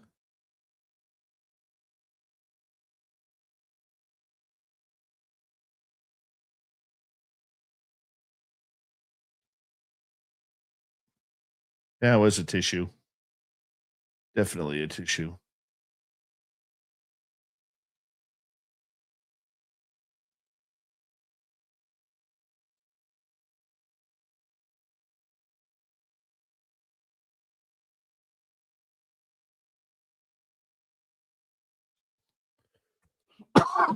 Excuse me.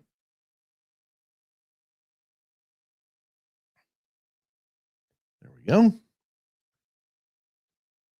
Hope you guys are enjoying this.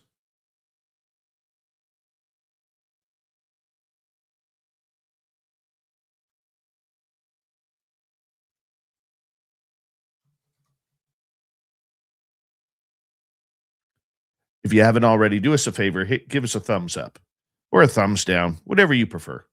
Just give us something, damn it. That's all I want.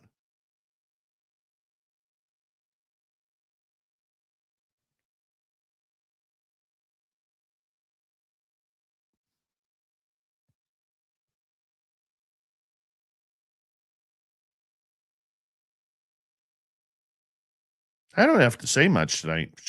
Every time I think of a question, it's like she's going into the next sentence with already. I don't even need to ask it because literally she's right there. That's why you're awesome, Teddy. Thank you. Well, the shows like that and words like that keep me going, because it's really hard. There are a lot of haters.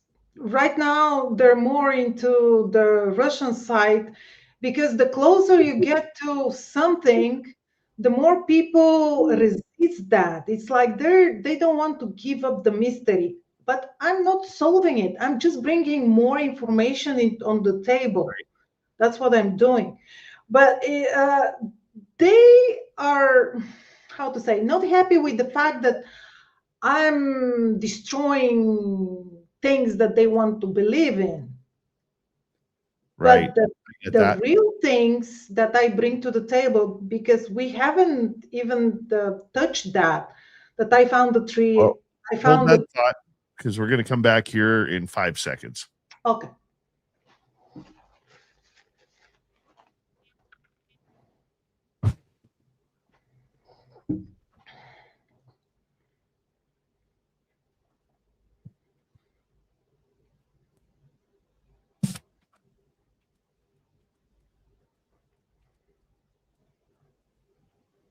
We're into the second half of Spaced Out Radio. My name is Dave Scott. We have Teddy Hadjiyska at the Dyatlov Pass incident till the top of the hour. Great to have you with us. It's so much fun bringing these weird, strange topics to you tonight. Hey, we want to remind all of you that if you missed portions of this show or others, our archives are always free on YouTube or any major podcast network. Our website, spacedoutradio.com, we have a plethora of features for you. Rock out to Bumblefoot, read the news wire, check out our swag as well. Follow us on X at Spaced Out Radio, Instagram at Spaced Out Radio Show, and on Patreon in the Space Travelers Club. From DyatlovPass.com, we have Teddy Hadjiyska. We have her till the top of the hour, and she's breaking down in full detail the entire evidence and high strangeness of the Dyatlov Pass incident of 1959 in the Ural Mountains of the USSR. Teddy, thank you so much for being here. Her website, dyatlovpass.com. And it's amazing to think that, you know, we're 67 years since this event, and there's still so much controversy still surrounding it. There is even more. It's getting more and more controversy. It's because there is not that much new information, although there is, but now the opinions are spreading on treating the facts differently. Like we're arguing about everything, but it's something that's already known. Like, for example, the tent that you were asking me, was it cut from the inside or outside? Well, we can't get stuck on that argument because we will never know if the expertise was right or not. Let's at least agree on the fact that it was destroyed, like it was cut. This is how it was found. We don't know by whom, when, nothing about that.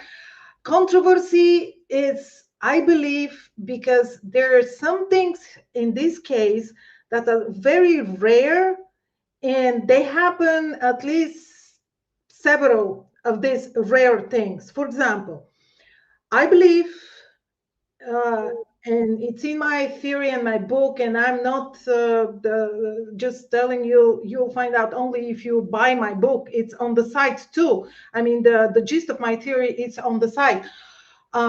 I believe that usually when you move a body, you move it from point A to point B because you don't want it to be found where they died or it was killed. Because, for example, you had a party, someone overdosed, you don't want it to be found in your apartment. You throw it somewhere in the outside, right? So this is from point A to point B, so you don't get involved or related to some event.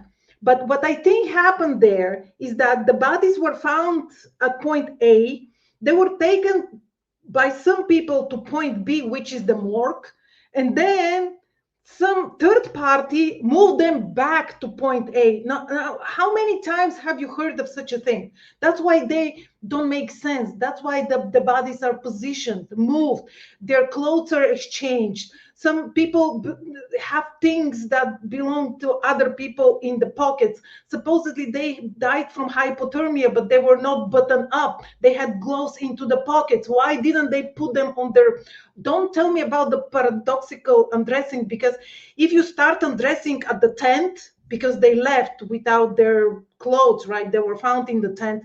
And you walk for a mile down, which will explain why you're walking so slowly, because you're out of your mind and you think you're walking on the sands on the beach, right? But you don't come to your senses after a mile and 3 hours walk in minus 50 degrees Celsius, make a campfire, dig up a bivouac in the snow, cut branches, make a flooring, and then give up and die.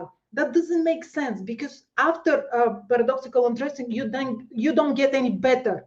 This is like the last stage when you're helpless unless someone finds you. And about controversy. Yeah, controversy. I think that's event that's snowballing into some need of, it's almost symbolic, because everybody has its own experience with Dyatlov Pass. And we have a saying, did you manage to go on top of Dyatlov Pass, or it got you? Because the prosecutor of Sverdlovsk, he went to the Dyatlov Pass, he published a PhD, he came out with a resolution, not one snow slab, but two that killed them. And he lost his marriage, his career, he was demoted, he was sent to, the joke is sent to the Gulag, because he was made some chief boss into a logging plant or something like that. So this is like a Gulag. Everybody has a different experience with Dyatlov Pass. You can sharpen your brain, your analytical skills. You can fill up a void in your life, whatever. But that's like big cases. I recently saw a documentary about the Golden State Killer. Well, this is exactly what happened back then. And exactly, I mean, back then, it's not that far back, although it took many years to be solved. But there were a lot of sleuths, a lot of private investigators, a lot of people were trying to crack the case. And they were wasting a lot of time, resources into this. They were putting their lives into this. And then we need a new information, not a new look on the facts that we already know, because we have looked at these facts for many years from many points. We have combined them like kaleidoscope in the different theories. You can never put all of the pieces in one theory. You have to leave some aside because they don't fit that particular scenario. But we need new information so everybody can look at this and be convinced that it's something that cannot be ignored. And this is like the DNA that solved the Golden State Killer, right? They caught him after they had the ancestry DNA or whatever it's called. In our case, that cannot be, because there is no DNA, there is no killer, there is no foul play. In our case, first, I believe it's a natural thing that killed them. It's very strange that only 3 of them have this so inconsistent with life traumas. Like they have crushed rib cages and caved-in skull. Just 3 of them. And the rest died just from exhaustion, panic, and hypothermia. So why just the 3 of them? So different. Why such a wide range of cause of death? That's one thing. So to me, you said it's signs of struggle. To me, it looks like the 3 were, because the coroner said that it's like one big blow. It's like one thing killed Right. 3 of them, and killed because according to the autopsy report, they didn't live more than 20 minutes and they were not moving. They were unconscious. and a piece of the rib of Luda Dubinina pierced her heart, so damaged her heart. I'm not a doctor, I can't, but she could not live more than 20 minutes. So the rest were trying to help them. That's what I think happened. The rest were trying to run for help, because if they're in such a medical disaster that they're dying in front of your eyes, you can't help them. You can't drag them. You can't move them. You shouldn't. You can't. So you have to go for help. Where do you go for help? On the reach, because the only logistics transportation that everybody is talking about are airplanes in the sky. And I have published in my book documents for the first time that they were air reconnaissance for uranium. They were following magnetic anomalies, and they were dropping dynamites or whatever they're doing. But the geologists are the only other people than the Mansi that are working there. So they should be, and they inserted themselves throughout the whole case file, the radio operator, all the radiograms, everybody from the near geologist party was taking key role into searching of the bodies. Then their sappers, then their convoy of the Gulag. During the, because they took some people from the convoy of the Gulag, the guards, let's say, not convoy, the guards. They were prisoners escaped because there was nobody to guard them. Why did 120 people look for 9 bodies? I mean, this is unheard of. And what I think is that many people got, they inserted themselves into the investigation, and that's a common behavior of people that are, they have some part, they have some guilt, they did something, they wanted to follow up from the inside just to see how far the investigators will go. And but the weird thing is that if there was a crime, if there was a motive, they would have caught them. I believe they were so stupid. I think that they were scared by the 21st Congress of the party and how it will look like. Because at the time when something bad happens, someone had to be the scapegoat. They just said that's this person's guilt. I mean, he did something wrong, fault, and he got demoted, sent to the Gulag, or just punished for something.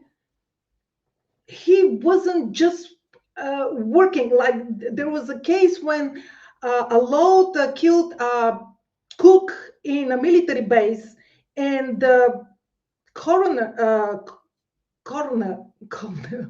I mean, the head military person there was sent to prison with no role in it at all. I mean, this was a safety thing, but he was found guilty and he was punished, and that case closed.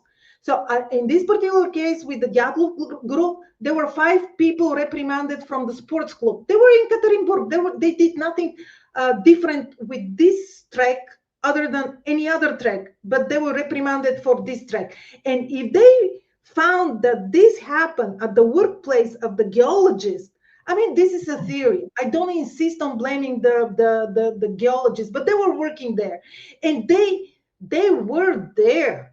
I mean, why is nobody in the spotlight now, TV shows and everything, saying, well, I participated? It's only the relatives, it's only the searchers from the students from the UP that were there that are talking about this case.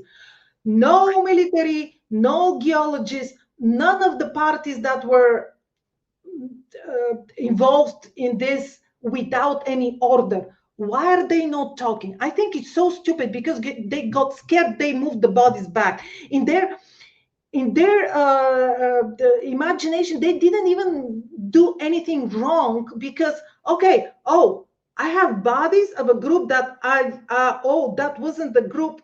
They're looking for them. We don't even have all of the bodies. Maybe you don't know what I'm talking about. We have recollections of a nurse from the morgue that she cleaned 6 bodies at the beginning of February, when the group wasn't even missing yet, and then these bodies disappeared. Then we have the date on the cover of the case files that is 2 weeks before they were even searched for. Why is the date February 6th? They died February 1st, and they start looking for them on February 21st.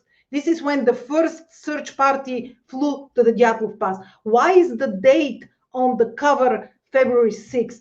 Well, because the first document is for February 6th. Because someone started asking questions about the weather and about people going to the mountain on 6th of February, in a place where the Dyatlov group wasn't even going through. Pulunochne, they were not there. But there was another group, Shumkov's group, who was from Pulunochne. And they went and they came back. They were on the neighboring peak, Chistop, when the Dyatlov group was dying, not very far from Chistop. And this is some of the tests that the expeditions nowadays do. They shoot a flare or something, a signal from Chistop, and they see if people from the Dyatlov Pass can see it, and vice versa, because they wanted to see if because Shumkov's group, they say that they were just very cold and everything, but they came back alive. They saw lights coming from the Dyatlov Pass, and unless those were the souls of the dying, there was something going on. Then again, the theories also address all of the light events, light balls that were flying in the sky during the events. This is very controversial. There were paper clippings. These are people that are used to the polar lights and everything. That was something else. Those are flying objects. And this is what I believe made Lev Ivanov, the lead investigator, ask for radioactive analysis of the clothes and tissue, because there were a lot of secret weapons. Maybe he thought that all of these lights events, and they banned them after they published too many in the newspapers, because they're warring people. It's like, oh, the party and the government doesn't have control over something that's flying in our skies. There is even a telegram to Moscow from the searchers that are saying, we saw lights in the sky, and should we be afraid? Is this something that you're doing? Do you know about this? And when they were observing these lights, they were staying on their socks on some cut branches outside the tent, and they were looking into the sky. This is exactly how the Dyatlov group was found, in their socks, in their underwear, but 1 mile from the tent, and the tent was cut. So there is a lot that couldn't be explained, and a lot of strange things were happening there. If no one died, that would be just the exotic thing about the trek. But people died, and now everything has to be taken in consideration if it has any role in this. So I was saying that this case, we still are talking about this case, and we're not anywhere closer, because we don't know what's important and what's not. Many people say, oh, why are you looking into this? Like my last effort is to look into the weather reports, because this is something that's also strange. The stations, the weather stations in the area, I raised money, and we bought the parameters for the days before and after the event. So we have the readings in the weather stations that are closer to the, but those are, I mean, the closest is like kilometers, many kilometers away, not many, but 20, 30, and it's a completely different terrain. So the other thing is simulation of the weather. And then just yesterday, I started, reading everywhere about the polar vortex collapse, which I was just reading because I'm interested in the weather reports for if I should go to the mountain and what to expect. And then suddenly it hit me that the first registered anomaly for a disrupted polar vortex is January 1959. Can you imagine? This is when that same thing happened. Again, that's happening now. which is spilling a cold air, much colder, and a strange weather climate. So that happened in January 1959. And Right. now we have expedition that's going again, which is going into unsupported trek that's going to follow the route on the riverbed of Austria. And this is exactly how the Dyatlov group was going. And so it's going to be repeating the trek in modern aspects that we knew of, because we have the same weather. I was talking about the weather, but then also, I don't know if the audience knows, but the only thing that can cause these injuries where the bodies were found, because there are no boulders, there is no altitude where they could have fallen, there is nothing there to cause the flail chests and cave-in skulls, are the trees. And then I go there, I see two people with borers, incremental borers, and say, please, could, and there are people sitting on a big cedar tree on the ground. And I say, Scooch, I want to take samples from this. And 2 expeditions later, and expert from the dendrology department in Bulgaria, he actually analyzed and told me that the last ring on that tree is 58, and that's right next to the bodies.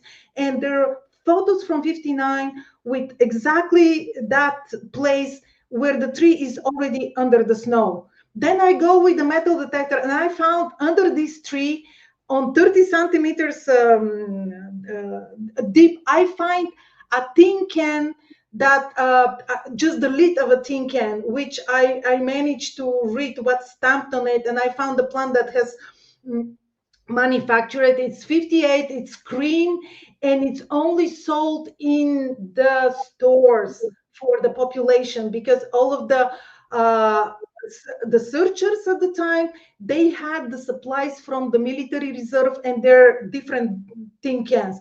So this is still in the ground. Siberia and all this area of the northern Urals and up, the trees are they're studied because they can tell the weather climate change from thousands of years ago, because they're preserved on the ground. If this was in Europe or someplace else, these trees would have rotten already. So I still look into the ground. I search for trees. Those are facts that are very circumstantial. I understand that, but there is some integrity. It's leading me. It's showing me things.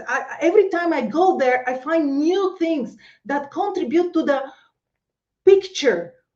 And you have to take in consideration that one single thing could not kill them.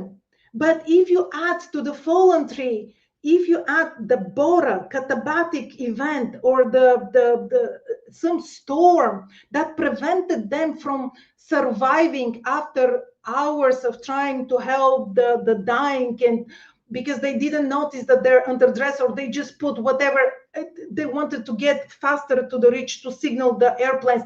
Then if you had this fion, the cold air coming from the ridge down, they just froze to death. But it's not just one single thing. And then we have so many planes of mystery and enigma.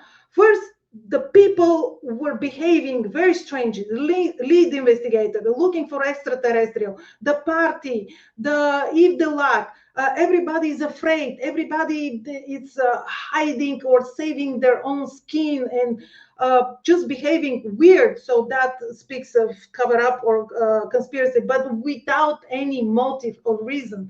And then we have the strange combination of natural disasters, like if we had a fallen tree and a storm, that mixture, it's hard to prove, but factually, if you look at it, it's possible, it's probable, and it would kill them. It's just hard to prove. but I find the indications. I find evidence to all of it, and it keeps piling up. So at some point, I will have some bigger picture. And the thing is that no one wants to contradict me about these basic things because they're like, a tree, okay. And on that note, we're going to have to bring Teddy Hadjiyska back to finish this story. She's wonderful, isn't she? Swamp Dweller and Katie Page are next. You're listening to Spaced Out Radio with your host, Dave Scott.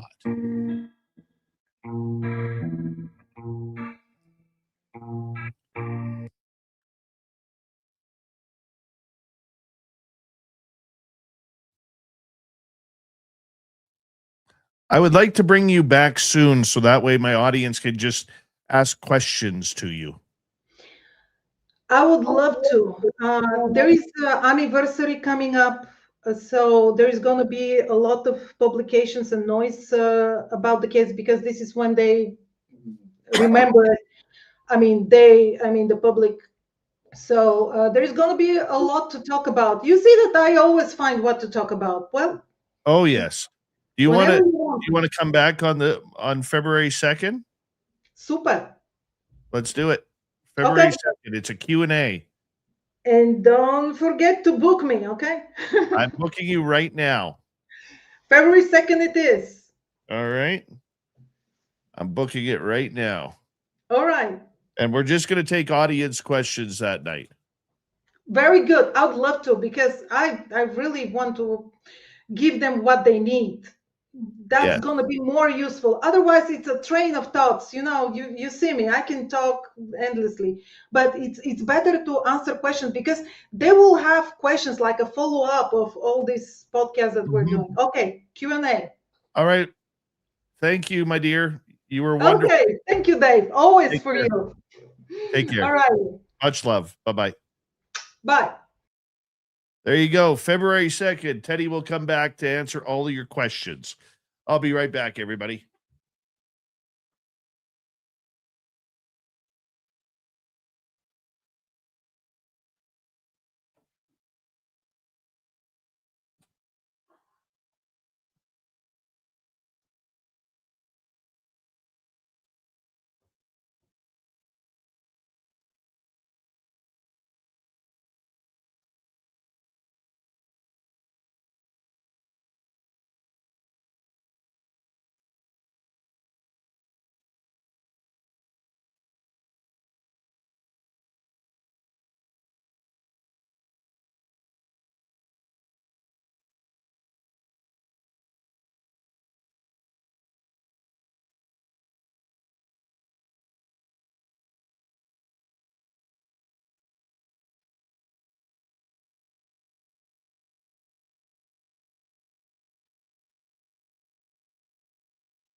Got about a minute to go. Let's bring in the lovely and talented Katie Page.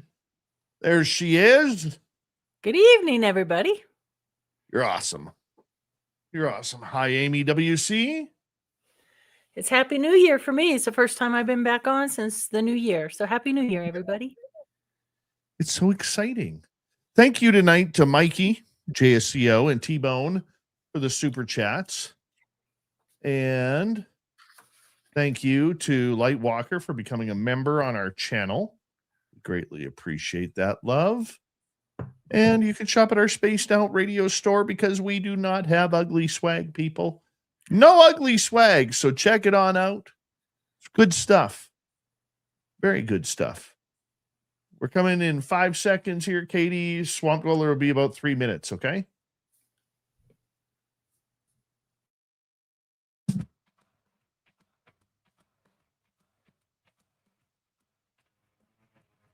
Here we go with the third and final hour of Spaced Out Radio tonight. My name is Dave Scott. Thank you very much for tuning us on in, wherever you are on this beautiful planet we call Earth. Hey, we want to say hello to everyone listening in on our terrestrial affiliates around North America, digitally on every major podcast network. Our website, spacedoutradio.com. We have a plethora of features for you. Rock out to Bumblefoot, read the news wire, check out our swag as well. Follow us on X at Spaced Out Radio, Instagram at Spaced Out Radio Show, and on Patreon in the Space Travelers Club. The Desert Clam has set the password for tonight in the SOR Space Travelers Club. Wurico. Wurico is your password. Use it wisely, Space Travelers, as the Clam sets the password each and every night right here on Spaced Out Radio. Let's head to the swamp. Hello and welcome to Spaced Out Radio's Swamp. I'm Swamp Dweller, and tonight I'm going to take you on a mystic journey of the unknown, sharing tales of monsters, legends, and nightmares. Welcome to the Spaced Out Radio Swamp. Before I begin, I am a 16-year-old male. About 3 years ago, I was in Virginia visiting family over summer. We were right outside the DC area and staying in a 2-story house near the freeway. On the other side of the freeway was a forest. So my mom, her boyfriend Eric, and I were all staying at Eric's parents' house. We had brought some night vision binoculars and decided that tonight was the perfect time to use them. So, after dinner, we gear up and head out. We pass under the freeway and into the woods. When we got about 5 minutes into the forest, we set down our bag and take out our binoculars. My mom looks around with them for a while, seeing a few squirrels here and there. She gets tired of them and passes them to me.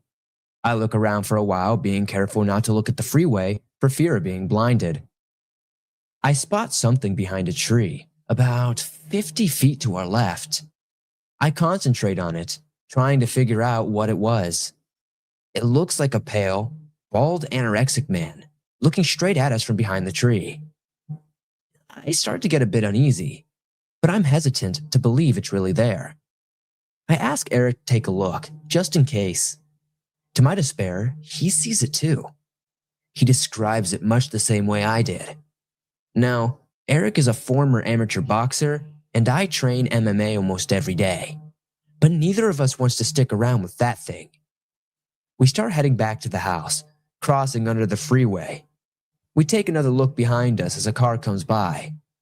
All three of us see a pair of glowing eyes, lit up by the headlights on the other side of the freeway. We say F that and head back to the house as quick as we can. When we get back, Eric's parents are asleep and my mom and Eric go upstairs to the guest room. There's only one guest room, so I have the couch downstairs. I'm a little too excited after seeing that thing in the woods, so I end up staying up all night. Sometime, probably around 3 a.m., I'm watching TV and start hearing footsteps above me. I immediately remember our earlier encounter and panic a little bit. I try to calm down and tell myself it's just one of the dogs or maybe someone who couldn't sleep. I keep hearing the footsteps for a while until I hear a doorknob jiggle. I find it weird that they're trying to open a locked door, but try to ignore it. They stop, walk around for a few more minutes, and then before I hear anything, it's quiet again. I stay up until the sun starts coming up and then pass out. My mom wakes me up and I remember the footsteps from the night before. I describe what happened and ask if one of them got up at any time. She says no, and I think it must have been one of the dogs. That until she tells me the room above me is the office. No one was in the office and the door stays locked at night. My heart sinks as I piece it all together. I don't know if it was that thing for sure, but I think it was. I've done a lot of research since then, trying to figure out what this thing could have possibly have been. I found 2 creatures that seemed to match it. I think it was either a skinwalker or a wendigo. Whichever one it was, I'm just thankful that that door was locked. I know I wouldn't be able to fight that thing no matter how tough I am. Thank you, Swamp Dweller, for another creepy story, especially when it involved wendigos or skinwalkers. Oh, that's just chilly. Just chilly down the spine. You can listen to Swamp Dweller on his YouTube channel, Swamp Dweller, and hit subscribe, ring that bell. Thousands of stories for you to choose from each and every night. From the swamp to wherever we go, because Katie Page takes us on a mystic journey each and every week when she is here. Let's get to it. Here comes Katie Page. On Space Out Radio.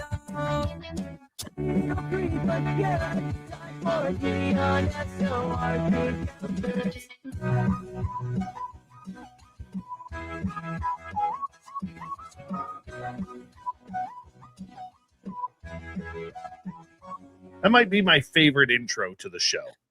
It's pick me up music. How are you doing? How was your Christmas and New Year? What's that? How was your Christmas and New Year? It ended a little rough and starting a little rough, but I'm taking it in stride. I ended up getting a double case. I had the flu and sinus infection, and that kicked my butt for a couple weeks, but got on the antibiotics. I'm feeling better for the most part. And then, lo and behold, our furnace breaks. So we've been without a furnace for a week and a half. The parts arrived today, and just in time because we're supposed to get 6 to 8 inches of snow tomorrow up here in the Rocky Mountains. It's been unseasonably warm, so we have our wood-burning stove, and these little fireplaces put out heat. So it's been okay, but just in time, hopefully, fingers crossed, everybody, the part that arrived will fix the furnace. So you never appreciate what you have until it's gone. But no, it's been fine. I have not a lot to complain about, but I do have some exciting news. There's a little bitty case that I've been working on for the greater part of 8 years now, that involves Roswell and a Denver body. And yes. I'll be presenting that at a couple big places this coming year. But I've reopened up this investigation, Dave, and I have to tell you, my mind is even blown because I had big gaps in the research and the data that have just recently in the last couple days come together. And I'm just like, holy smokes, I cannot wait to pull this out to the public. So I'm super excited about that. You need to get a hold of Lorian Fenton for UFO Con, because I think she still has room for a couple of people for March. I'd love to share that. Yeah, for sure. That's a fun conference too. It is. And I will be there. Oh, awesome. Hanging on out. I'm one of the MCs. So, all right. Yeah. Put in a good word for me. I will text her while you're on the air here with us. How about that? I will text her just to see how we could get it going. But, there's a lot going on in the world right now with disclosure, with how 2026 is going to turn out. Everybody thinking that this, you get those overzealous people in the UFO world or the UAP world who think that the Steven Spielberg movie is going to be some sort of big moment for disclosure and everything like that. It just kind of makes me wonder what's going on. I know it's going to be months and months of buildup for that Spielberg movie. And it's interesting. The trailer has already got a lot of speculation and talk and conspiracy theories going. I think it's interesting, the deer and kind of the screen memory inferences. And I don't know. I'm anxious to see how that turns out. I'm not really thrilled that it looks like they're trying to say, to me, it looks like a fearful trailer, but I don't know. It could be wrong. It's hard to tell until you see the film. We'll see. What do you got for us tonight? We are going to the beautiful Hawaiian Islands. So everybody get your leis on, Get your hula dance on. Love the beautiful Hawaiian Islands. And it's interesting. Towards the end of this, I would love to have, an interesting discussion on cryptids and how they make it to the islands. They're crossing the Pacific Ocean to get there. So an Would love it. interesting discussion there. Yeah. But, Hawaii in the middle of the Pacific Ocean with active volcanoes, we all know, we've heard of UFOs and activity, anomalous things around volcanic. Even out here in people are surprised, but Rocky Mountains right here in the fluorescent fossil beds, volcano eruptions and things like that. And so it's an interesting hotbed for UFO activity, military bases, of course. And the first case comes to us from October 24th, 1950. I'm going to apologize up front. Some of these Hawaiian words are a little tricky, but I'll do the best I can. I apologize if I butcher some of them. But at the Hanakalui Observatory in Maui, Hawaii, one of Hawaii's earliest and most credible UFO cases occurred there. During an overnight duty shift, 2 operators observed an elongated glowing object moving steadily across the sky. The object was described as greenish blue, rod-shaped, and approximately 6 feet wide. It emitted no sound and did not behave like any known aircraft or meteor. The sighting was formally investigated by the United States Air Force, officers that were stationed at Hickman Air Base, who recorded the details through official military channels. The object moved northwest and disappeared without any change in speed or trajectory. And again, this was in 1950. So this case stands out due to its military documentation, trained observers, and early date. So that's a really kind of cool one.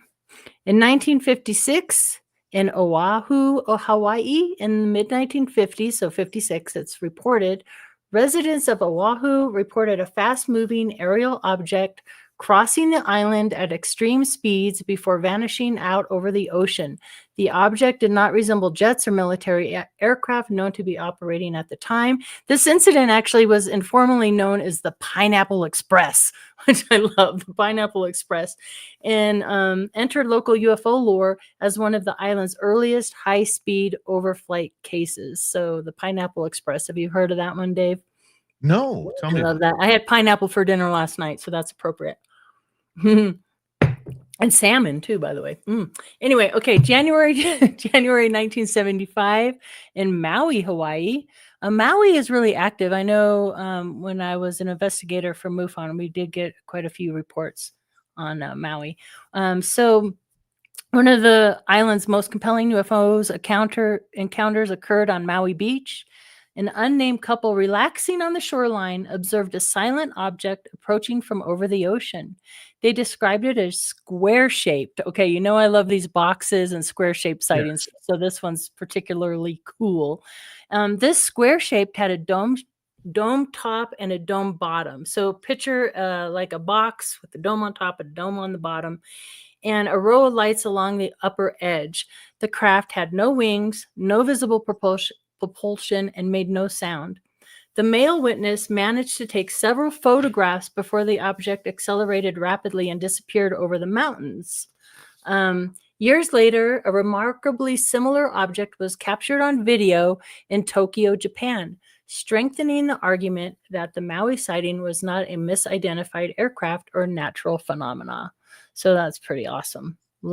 I need to collect just nothing but those box square type of cases, I wonder if Preston Dennett has ever done that in one of his books. I don't know. I'll have to ask him.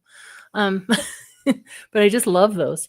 Okay, in April of 1975 in Hilo, Hawaii, and other multiple locations near this, so this was kind of like a 1975 flap, they experienced a cluster of unusual sightings involving structured objects and reporting visual patterns.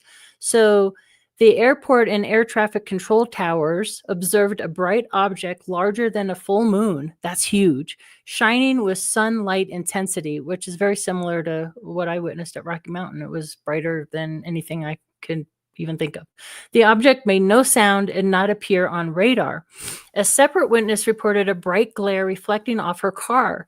She described the object as having intersecting bars of light forming a cross-like shape over a circular body. So that's interesting. And then also in the area, and that at that same time at Crestview Elementary School, over 3 consecutive days, so this is multiple days over an elementary school, students and staff observed a bright object in the sky that resembled a star. When viewed through instruments, it appeared as overlapping rings intersected by a plus-shaped structure, kind of similar to what the witness right before described. The consistency of descriptions across trained observers, civilians, and students strongly suggests a genuine aerial anomaly rather than random misidentifications. So that's kind of a cool cluster there. And then in May 26, 1975, at another school, the Maui Mission School in Maui, Hawaii, during an evening volleyball game at a Seventh-day Adventist school, students and staff watched a large yellow-green object descend at an angle, leaving what appeared to be a vapor trail. Later that same night, a resident in Kauai observed a greenish turquoise object moving high across the sky toward the interior of the island. The timing and the color descriptions suggest a continuation of the same event. This marked one of Hawaii's clearest multi-witness, multi-location UFO flaps. So 1975 was a big year. Again, there's one more, I think, in 75. This was in West Maui Mountains. The West Maui Mountains have become one of Hawaii's most consistent UFO viewing areas. Residents and visitors alike have reported like hovering lights over ridge lines, silent objects moving in and out of cloud cover, repeating flight patterns. The frequency and the sightings are really consistent. So this is considered, a UFO hotspot. So again, also in 1970s, the exact date is not known. A local fisherman reported encountering a small gray-skinned humanoid figure near the shoreline at night. As he approached the being, he quickly retreated toward the water. I think this is interesting because he's describing what sounds like a gray entity. He's also hearing a low humming sound, a brief flash of light over the ocean. And while this is an anecdotal case, it's notable because of the humanoid presence and the ocean interaction and the light phenomena and the sound. So I find that interesting because, we often talk about submerged objects in the water, and there's been a lot of these sightings lately, just recently on our coasts of these anomalous lights. But for some reason, I don't think of the beings in those crafts. Perhaps it's the grays. Do you know of anybody who speculates on what type of ETs might be living under our oceans? I have heard the grays. You never hear it about mantids or humanoids or reptilians. It always seems to be the grays. The grays. So this is a 1970s case of a gray there, chilling at the, in Hawaii, right on the coastline. Why not, right? So something interesting about Hawaii, and this is kind of what I want to get into, are these remote valleys and forests in the volcanic areas. They have these little beings, and they're known as, and I'm going to hopefully pronounce this right, the menehune. Have you heard of these? Yes, I've heard of the menehune. Okay. The menehune, but they're not consistent across the board. So some people report the menehune as being, 6-7 feet tall. They do have Sasquatch encounters. Some of them, oh wait, that's another UFO sighting. Let me get to the cryptids, and then we can go back to some of these. But it's the typical cryptid behavior where they're reclusive, they're throwing rocks. They're actually in Hawaii. They're rumored to maybe live in these lava tubes, which would make sense to me, maybe. Of course, they avoid outsiders. But the big question I have for you, Dave, is how do these large cryptids make it to a Hawaiian island? That is something that, it really makes me wonder, because were they there prior? Were they there on... I don't believe they morphed there. You know what I'm saying? Like, that maybe they're, the forests of Alaska or Washington State, or hell, I'll go in between because I am in between British Columbia, and all of a sudden, hey, I want to take a trip to Hawaii. I don't see that happening. So I'm wondering if they've always just been there. But I mean, the islands are so small compared to British Columbia or Alaska or anywhere on the West Coast that it makes me wonder why people aren't seeing more of them if they are there. Yeah. I mean, they're reported quite frequently in Hawaii. But again, how did they get there? Were they just, they evolved there? I don't know. I wonder too, you talk about underwater facilities and bases. Could Mm. Sasquatch be part of that? I don't know. That I don't know. I don't know. I really don't. I've never heard of a report like that. Have you? Well, I was I on a have ship heard. and I don't know. I'm pretty sure it probably happens in Washington State and Alaska as well. But allegedly, people have had reports of seeing Sasquatch swim between the mainland of British Columbia to all the islands that get towards Vancouver Island, because there's a bunch of little islands in between in the strait there. that's interesting. I never thought of Bigfoot swimming. Apparently. Huh. All right. Well, maybe he can swim for miles and miles and miles, and that's how he got there to the beautiful Hawaiian Islands. One of the things that I learned recently too is moose swim, Yeah. and Right. killer whales have been known to take down moose who are swimming across from one archipelago to another. Yeah, that makes sense. Moose are quite aggressive. Like, I would not want to come across a moose in the wild, that is for sure. And unfortunately, here in Colorado, we had just recently in the last few days, the first in like 20 years, I think, mountain lion death. A woman, a Oh, young wow. woman, I want to say she was in her 30s, was attacked right outside of Estes Park, where the Stanley Hotel is. She was on a hiking trail, loved the outdoors, hiked all the time. And she was found mountain lion. I think they put down 2 mountain lions right there in that area. But yeah, she was attacked and killed by a mountain lion, and that's very rare, but it does happen. And what a really sad story that is. I have not heard of any mountain lion deaths in British Columbia in a while. Yeah. What we are getting a lot more here is grizzly bear deaths. Oh. Grizzly bears have been attacking people because there's a moratorium on hunting grizzly bears in British Columbia. And since that moratorium took place, the grizzly bears have really expanded their territory. And because of that, well, they are becoming more and more intrusive and are getting, let's face it, like there's a big difference between a black bear and a grizzly bear. Like a grizzly bear is about 2.5 times the size of a black bear. Mm-hmm. People who don't know, it's big. Right. It's real big. And when it all of a sudden says, I want something, like a black bear sees a human, it runs away. It runs away. Yeah. Okay. A grizzly bear sees a human, it says, well, that could be a fun meal to eat tonight. Yeah, that's scary. I want to play with that. And I'm sure where you go investigating in that, it's grizzly territory. We So have to be careful. yeah. We really have to be careful. Katie, I'm going to get you to hold on. We got Katie Page for another 15 minutes on Spaced Out Radio.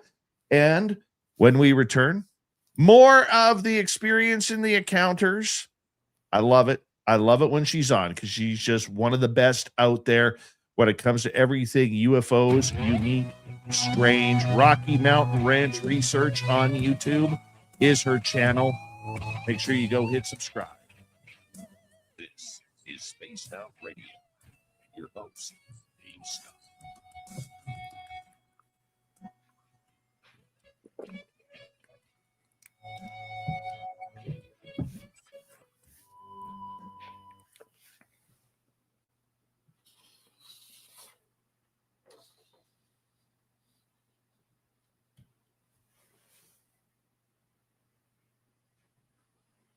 All right, we are clear.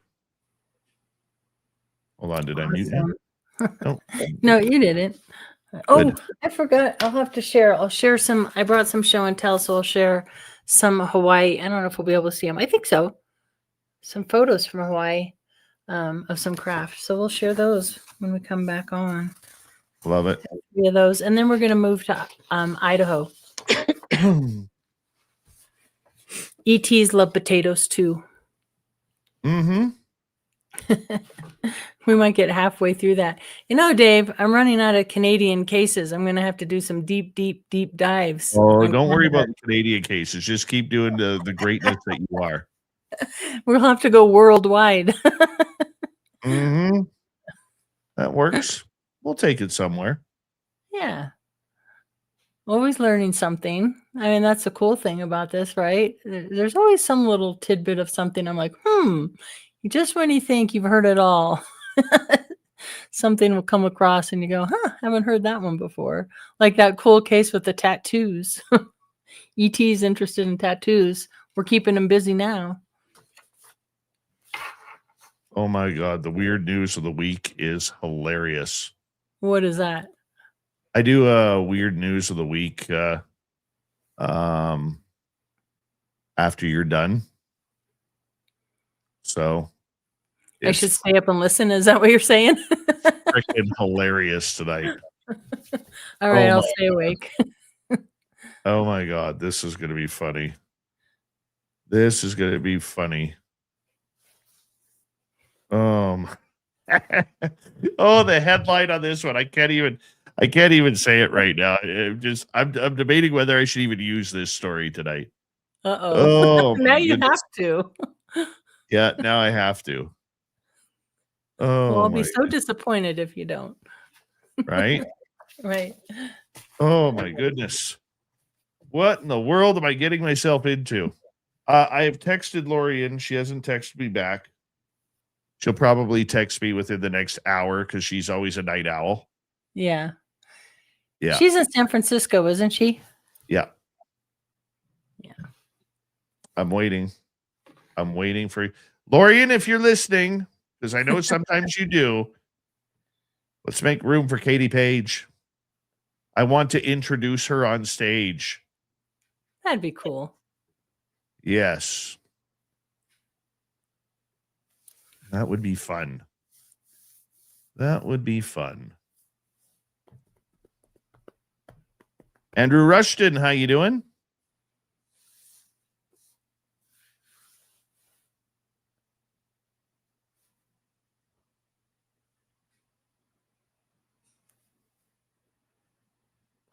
I worked over my kid tonight. What's that? I worked over my kid tonight. I was giving him some hockey tips. Oh, nice. So I got him to dress up in his hockey gear in the middle of the living room, and I was like cross-checking him and slashing him in his gear. That sounds like fun. Like, does that hurt? He goes, no. Does that hurt? No. Does that hurt? No. Does that hurt? No. I said, then don't be afraid to touch anybody out there. You're one of the big kids. Go at them. Right. Got to get him a little bit mean out there. Yeah. Mean Love is hockey. Yeah. Our Avalanche are doing well. Your Avalanche are going to win this Stanley Cup this year. I hate to say that. Because Yeah. I'm an Oilers fan, but what can I My tell you? oldest son is an avid hockey player and played all through middle school, high school, college, and still goes to drop-in hockey from time to time. But yeah, it's a great sport. Oh, yes, it is. Oh, yes, it is. Greatest sport ever. Hey, I found out there's going to be a cool conference. People mark your. I don't know these people, but I'll advertise for them. June 6th, which is a Saturday, up in Cripple Creek, Colorado. So basically, in my backyard, I actually am going to have a vendor table there. It's called the Paracon, and there's going to have Amy Bruni from the Ghost Hunters and Adam. And so just check out on Facebook or wherever Cripple Creek Paracon. It's Saturday only, but it looks like it's going to be a fun time. So if you're interested in the paranormal and you like the Ghost Hunters, check that out. and it's a beautiful destination, gambling, cool little town. So we'll be out there hanging out. So hopefully some people will show up for that. It'd be cool. That would be cool. Yes. Yeah. We have 8 seconds. Thank you to T-Bone, JSCO, and little Mikey for the super chats tonight. Greatly appreciate your love, guys. Thank you. Here we go.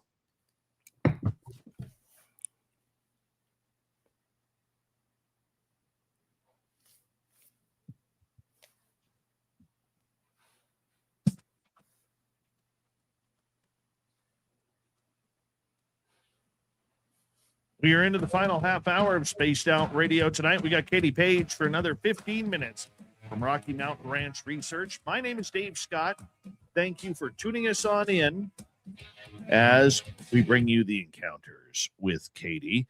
Before we bring her back on, want to remind all of you that if you have missed most of this show or others, you can always check out our free archives on YouTube or any major podcast network. Our website, spacedoutradio.com. We have a plethora of features for you. Rock out to Bumblefoot, read the news wire, check out our swag as well. Follow us on X at Spaced Out Radio, Instagram at Spaced Out Radio Show, and on Patreon in the Space Travelers Club. Here we go. Katie Page from Rocky Mountain Ranch Research. She joins us each and every week for the encounters. We're so glad that you bring these really cool topics and stories that you have dug up, Katie. Thanks, Dave. We're going to finish off Hawaii, beautiful Hawaiian islands, with a few show and tell photographs, and I'll try to describe them for your listening audience here. This one is from Diamond Head, Hawaii.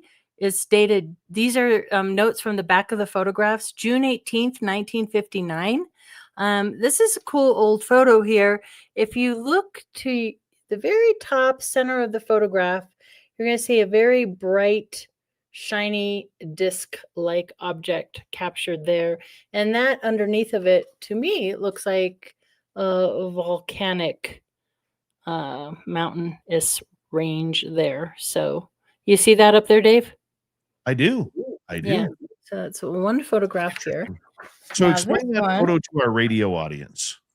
Yeah, it's just it's a very large, bright, and it almost looks like you could see a dome on the top, but it's just a really bright white anomaly in the sky that does have a structured shape to it.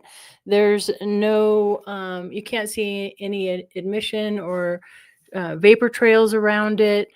You definitely can't see any wings. It's certainly not an aircraft of any conventional type, especially not in 1959. So yeah, it's a cool photograph there. Kind of see it there. I like it because you could, you see the ocean, you see the trees, you see the mountain there. So you have a perspective on the size of it, which is always nice. Tips for those taking pictures and anomalous. Couldn't stand when we'd get those reports in and they would zoom way in and all you see is a little light. And you're like, what am I supposed to do with this? There's nothing to compare it to.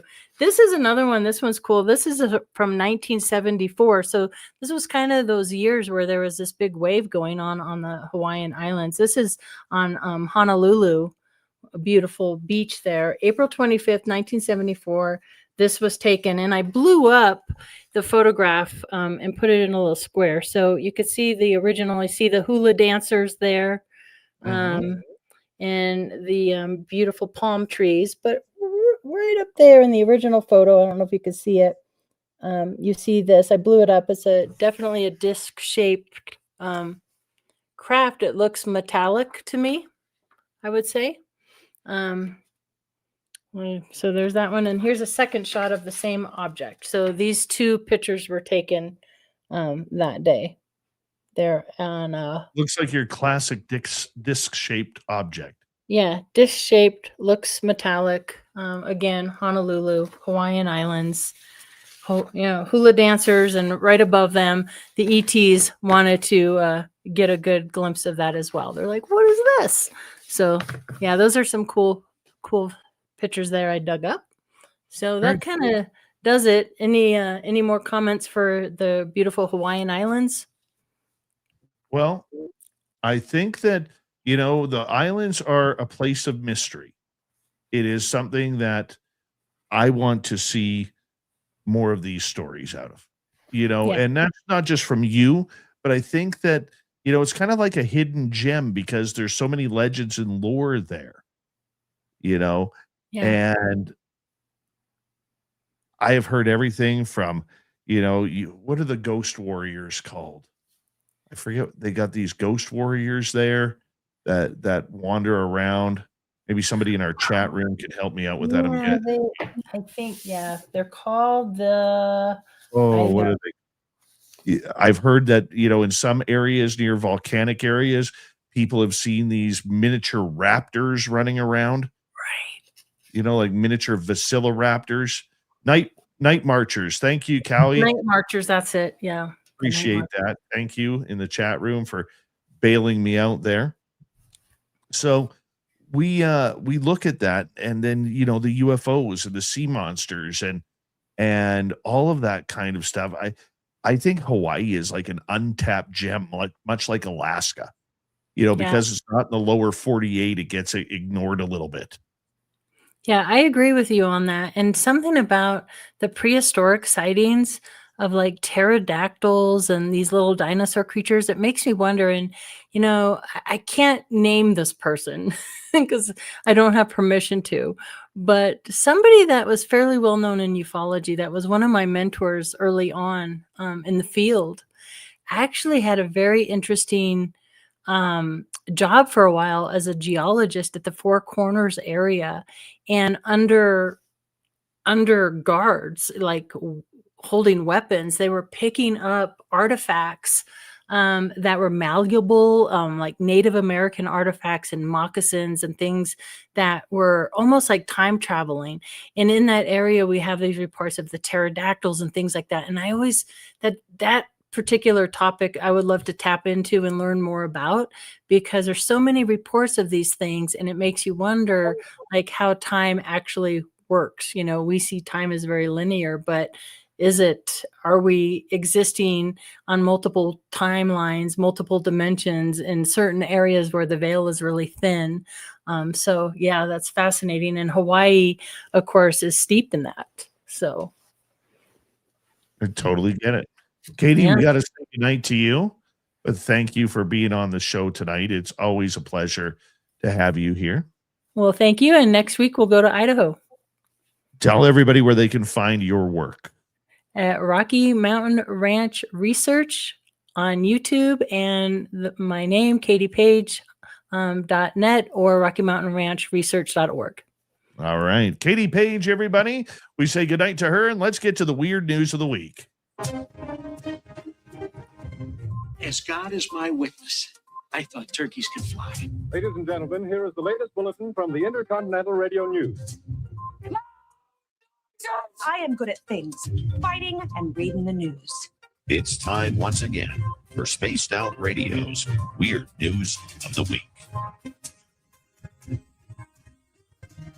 All right. Our first couple of stories have a little bit of raunch to them, but they'll probably make you laugh anyways, or just roll your eyes sideways and just say, Dave. Why are you telling us? But that is why it's the weird news of the week. So let's get to it. We're going to head down to Louisiana. Yeah. Why? Well, Louisiana law enforcement officials was allegedly attacked recently by a naked woman who informed investigators she had aspirations of becoming a mermaid. No, it's not Varla Ventura. The Union Parish Sheriff's Office said in a statement that Erin Elizabeth Sutton, 41 years old, generated a call to 911 for allegedly trespassing on a property in Linville. The property has a substantial pond, but it belongs to her neighbor, who called the police for help. The caller told dispatchers that Sutton had been swimming nude in their pond and refused to leave the water despite repeated requests. As officers were arriving at the caller's home, they learned that Sutton had allegedly started screaming when she was asked to leave the water. The caller said that it's not the first time Sutton has availed herself of the pond, that has repeated past warnings to stay out of the water, and she's just somewhat ignored it. Deputies allege that they tried reasoning with her, who allegedly she refused at first to get out, as she was saying, trying to be a mermaid here. Yeah, beyond the obvious reasons, Sutton appeared to not really explain why she wanted to be a mermaid. The officers eventually coaxed the sea nymph wannabe out of the pond and called EMS to evaluate her. The statement said that when they tried moving Sutton into an unspecified home, she suddenly started to charge at one of the deputies. Sutton was tased, but cops said the electrical jolt had zero effect, and she continued towards the officer. It's alleged that when she reached him, she kicked and punched the deputy. The statement notes that Sutton was finally restrained and taken to the hospital, allegedly threatening to kill the deputies and the paramedics the whole way there. Yeah, you're just getting yourself in hot water, pun intended, if you want to be a mermaid. The statement fails to mention if the deputies sustained any injuries. Sutton has been charged with 3 counts of resisting an officer with force or violence, 2 counts of public intimidation, 2 counts of battery of a police officer, 1 count of disturbing the peace, drunkenness, and 1 count of criminal trespassing. And no, unfortunately, she did not become a mermaid. Not at all. Oh, tough times in China right now. The Chinese government is testing out a new solution to falling birth rates, making sex more expensive. Consumers will pay a 13% value added tax on contraceptives like Viagra, condoms, and other things. Why? Well, China's newly revised value added tax law is trying to help prevent people from using prophylactics or protection. Yeah, the products have been exempted from tax since 1993 as part of China's one-child policy, which heavily penalized families for having more than one kid from 1980 to 2015. But as the country's birth rate has fallen in recent years, they want their people doing the deed and start making sweet love to make some children. Yeah, they want to see those birth rates move higher. Officially, the latest move has been framed as a technical adjustment within a broader tax system reform. Yeah, it sounds a little weird, to be blunt, and it probably is. All right, says Yuan Mei, assistant professor in the School of Economics at Singapore Management University.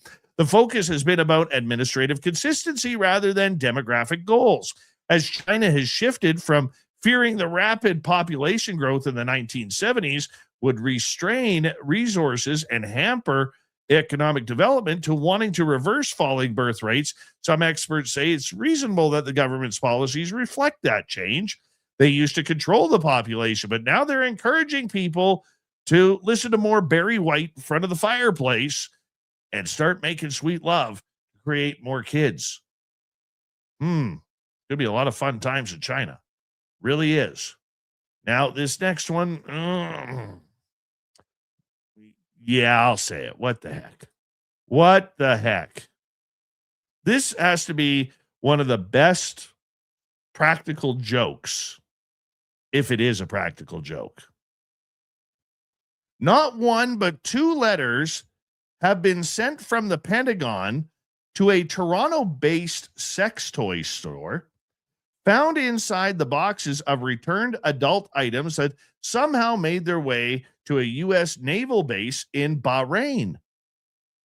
Yeah. The letters were received over the span of about a month over the summer. Bonjibon co-founder Grace Bennett recently recalled, laughingly, "We didn't even know if the product was going to go to Bahrain until it came back to us months later, and it just kind of unraveled this whole hilarious moment," the 34-year-old said in an interview with CTV News Toronto. The online sexual wellness store shipped worldwide when they first launched in 2019, but Bennett says they now mostly service Canada, the United States, and South America. A little bit in Europe, some in Asia due to various laws and regulations about what items can be imported to countries, including Bahrain. Bonjibon also frequently ships to military bases, and Bennett says she suspects the packages were likely forwarded to someone stationed in Bahrain, since her company does not ship there directly. Well, this is where it gets interesting. This past year has posed a particular challenge for Bennett's business, thanks in part to the tariffs of President Trump imposing and the de minimis exemption being scrapped. I don't know what the de minimis exception is. Well, anyways, because of that, Bennett says they were being held up at the border and returned to Bonjiban's website or warehouse on a nearly daily basis. On one of those days, through returned parcels, Bennett's warehouse manager noticed one of the boxes had obviously been opened with sanitary seals broken, the contents placed haphazardly back inside, and a letter containing the U.S. Department of Defense's seal in the upper left corner. The U.S. Department of Defense has been renamed the Department of War by Trump after the commander-in-chief opined the former name was too illegitimate. The letter was sent by the U.S. Naval Forces Central Command Fleet Logistics Center in Bahrain, an island neighboring Qatar and Saudi Arabia on the Persian Gulf. During security screening, this is what the letter said. During the security screening by Bahrain Customs, pornographic materials and other devices were identified in a package addressed to you. This letter is to notify you that your parcel was returned to the center.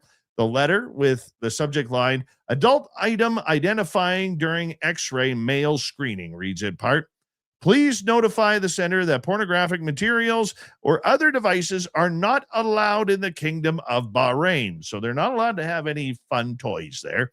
Bennett did not say what the items sent were that were shipped back from the military members, but noted that the letters were likely intended to be sent to them as the U.S. Department asked the buyer to inform Bonjiban to, in effect, stop sending plugs. I'll keep it G-rated. Plugs. Yeah. To Bahrain.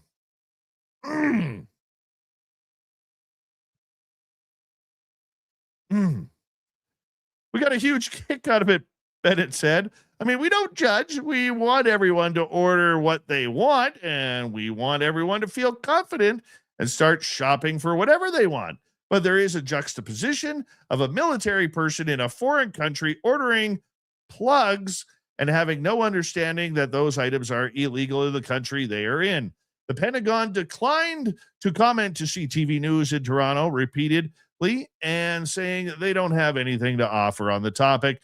Bennett questioned whether or not the American soldiers stationed in Bahrain have been directly notified on what they are allowed to order in country. I don't know why they're sending me cross letters. Stop sending that items like that, which could bodily harm or do bodily harm to this country, Bennett said. This sounds like a you problem. The calling was coming from inside the house. All right. No plugs allowed. No.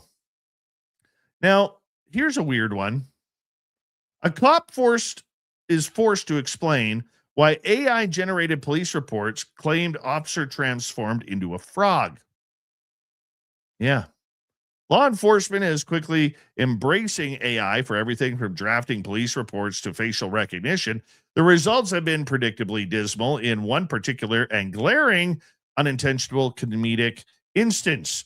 The police department in Heber City, Utah, or Heber City, was forced to explain why a police report software declared that an officer had somehow shapeshifted into a frog.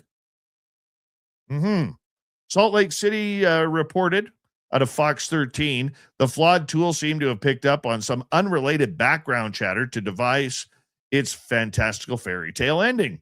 The body cam software and the AI reporting writing software picked up on the movie that was playing in the background, which happened to be The Princess and the Frog. Police Sergeant Rick Keel told the broadcaster, and that's when we learned the importance of correcting these AI-generated reports. The department had begun testing an AI-powered software called Draft One to automatically generate police reports from body camera footage. The goal was to reduce the amount of paperwork, but considering the immense mistakes that are falling through the cracks, results clearly vary. Even a simple mock traffic stop meant to demonstrate what the tool is capable of, has turned into disaster. Despite the drawbacks, Keel told the outlet the tool was saving him 6 to 8 hours weekly now. I'm not the most tech-savvy person, so it's very user-friendly.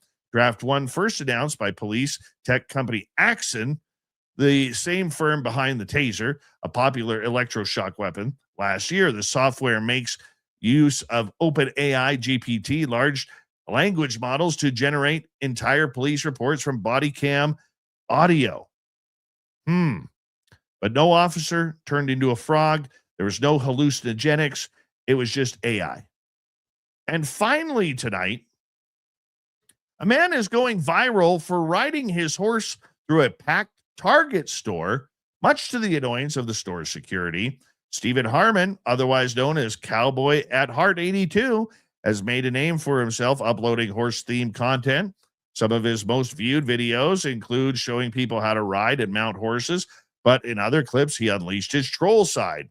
In Steve's most viral video, which amassed 10 million views, he rode his horse into a Tractor Supply store in New York City and had a confrontation with the manager about legality after having the animal in the building.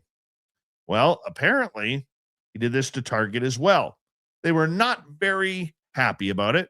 So the video has Steve taking his horse into a Target and immediately began galloping around, leaving shoppers in disbelief.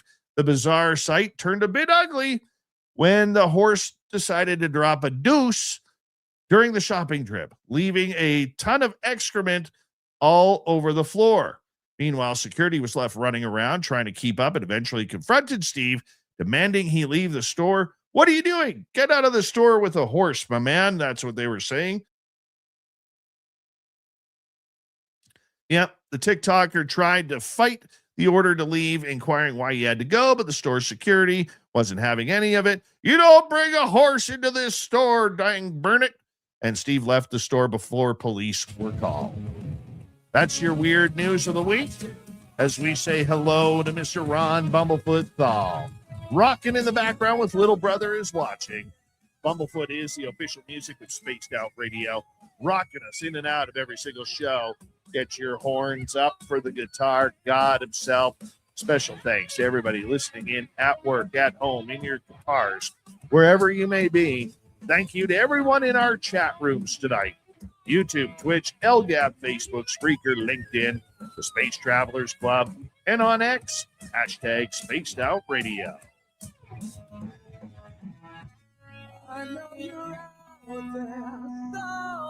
Remember, this show is copyright by Spaced Out Radio and Bigfoot Broadcasting Limited. Thank you so much for choosing to share your evening with us, because together, my friends, we're watching. We own the night. Mr. Bumblefoot, we need a favor. We need you to take us home.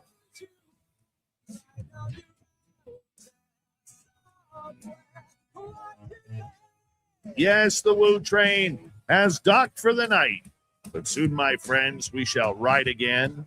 The seats are always available. Your tickets never expire.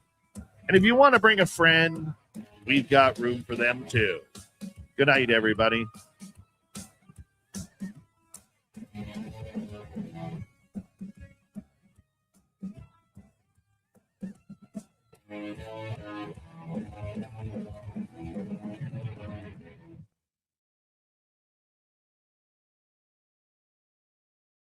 That was a fun show. That was fun. Good content tonight. Very good content.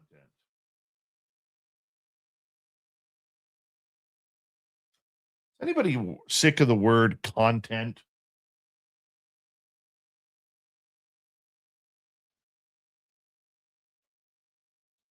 Out of curiosity.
What am I doing? Back there, this computer right here is what controls the, go like this, I guess. This one right here, that screen there, it's hooked to a computer that controls the radio and podcast side. So that's where I have to type in or do the show, type in and a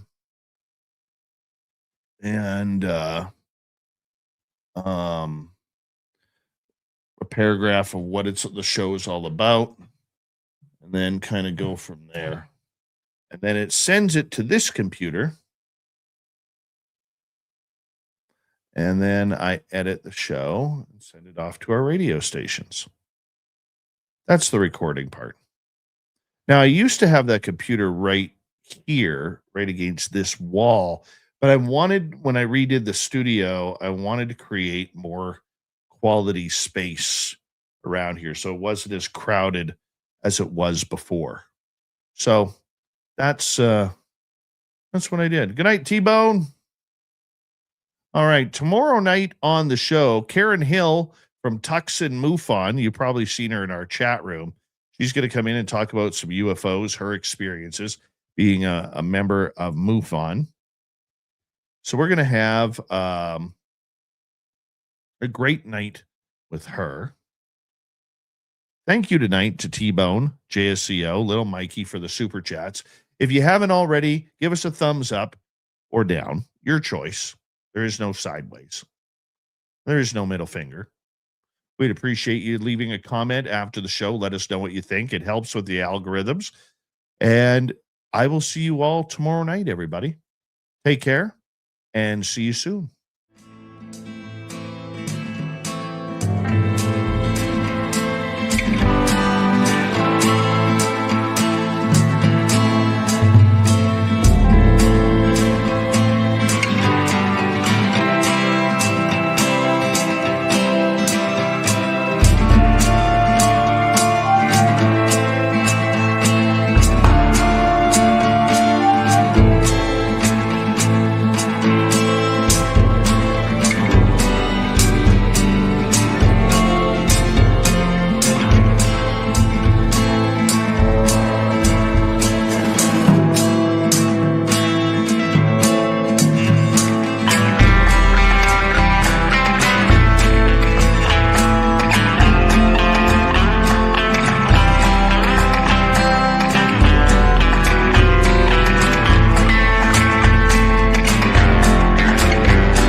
Healthy, my friend. You too. You need bail money, give me a call. Always, Dad. Take care. You too.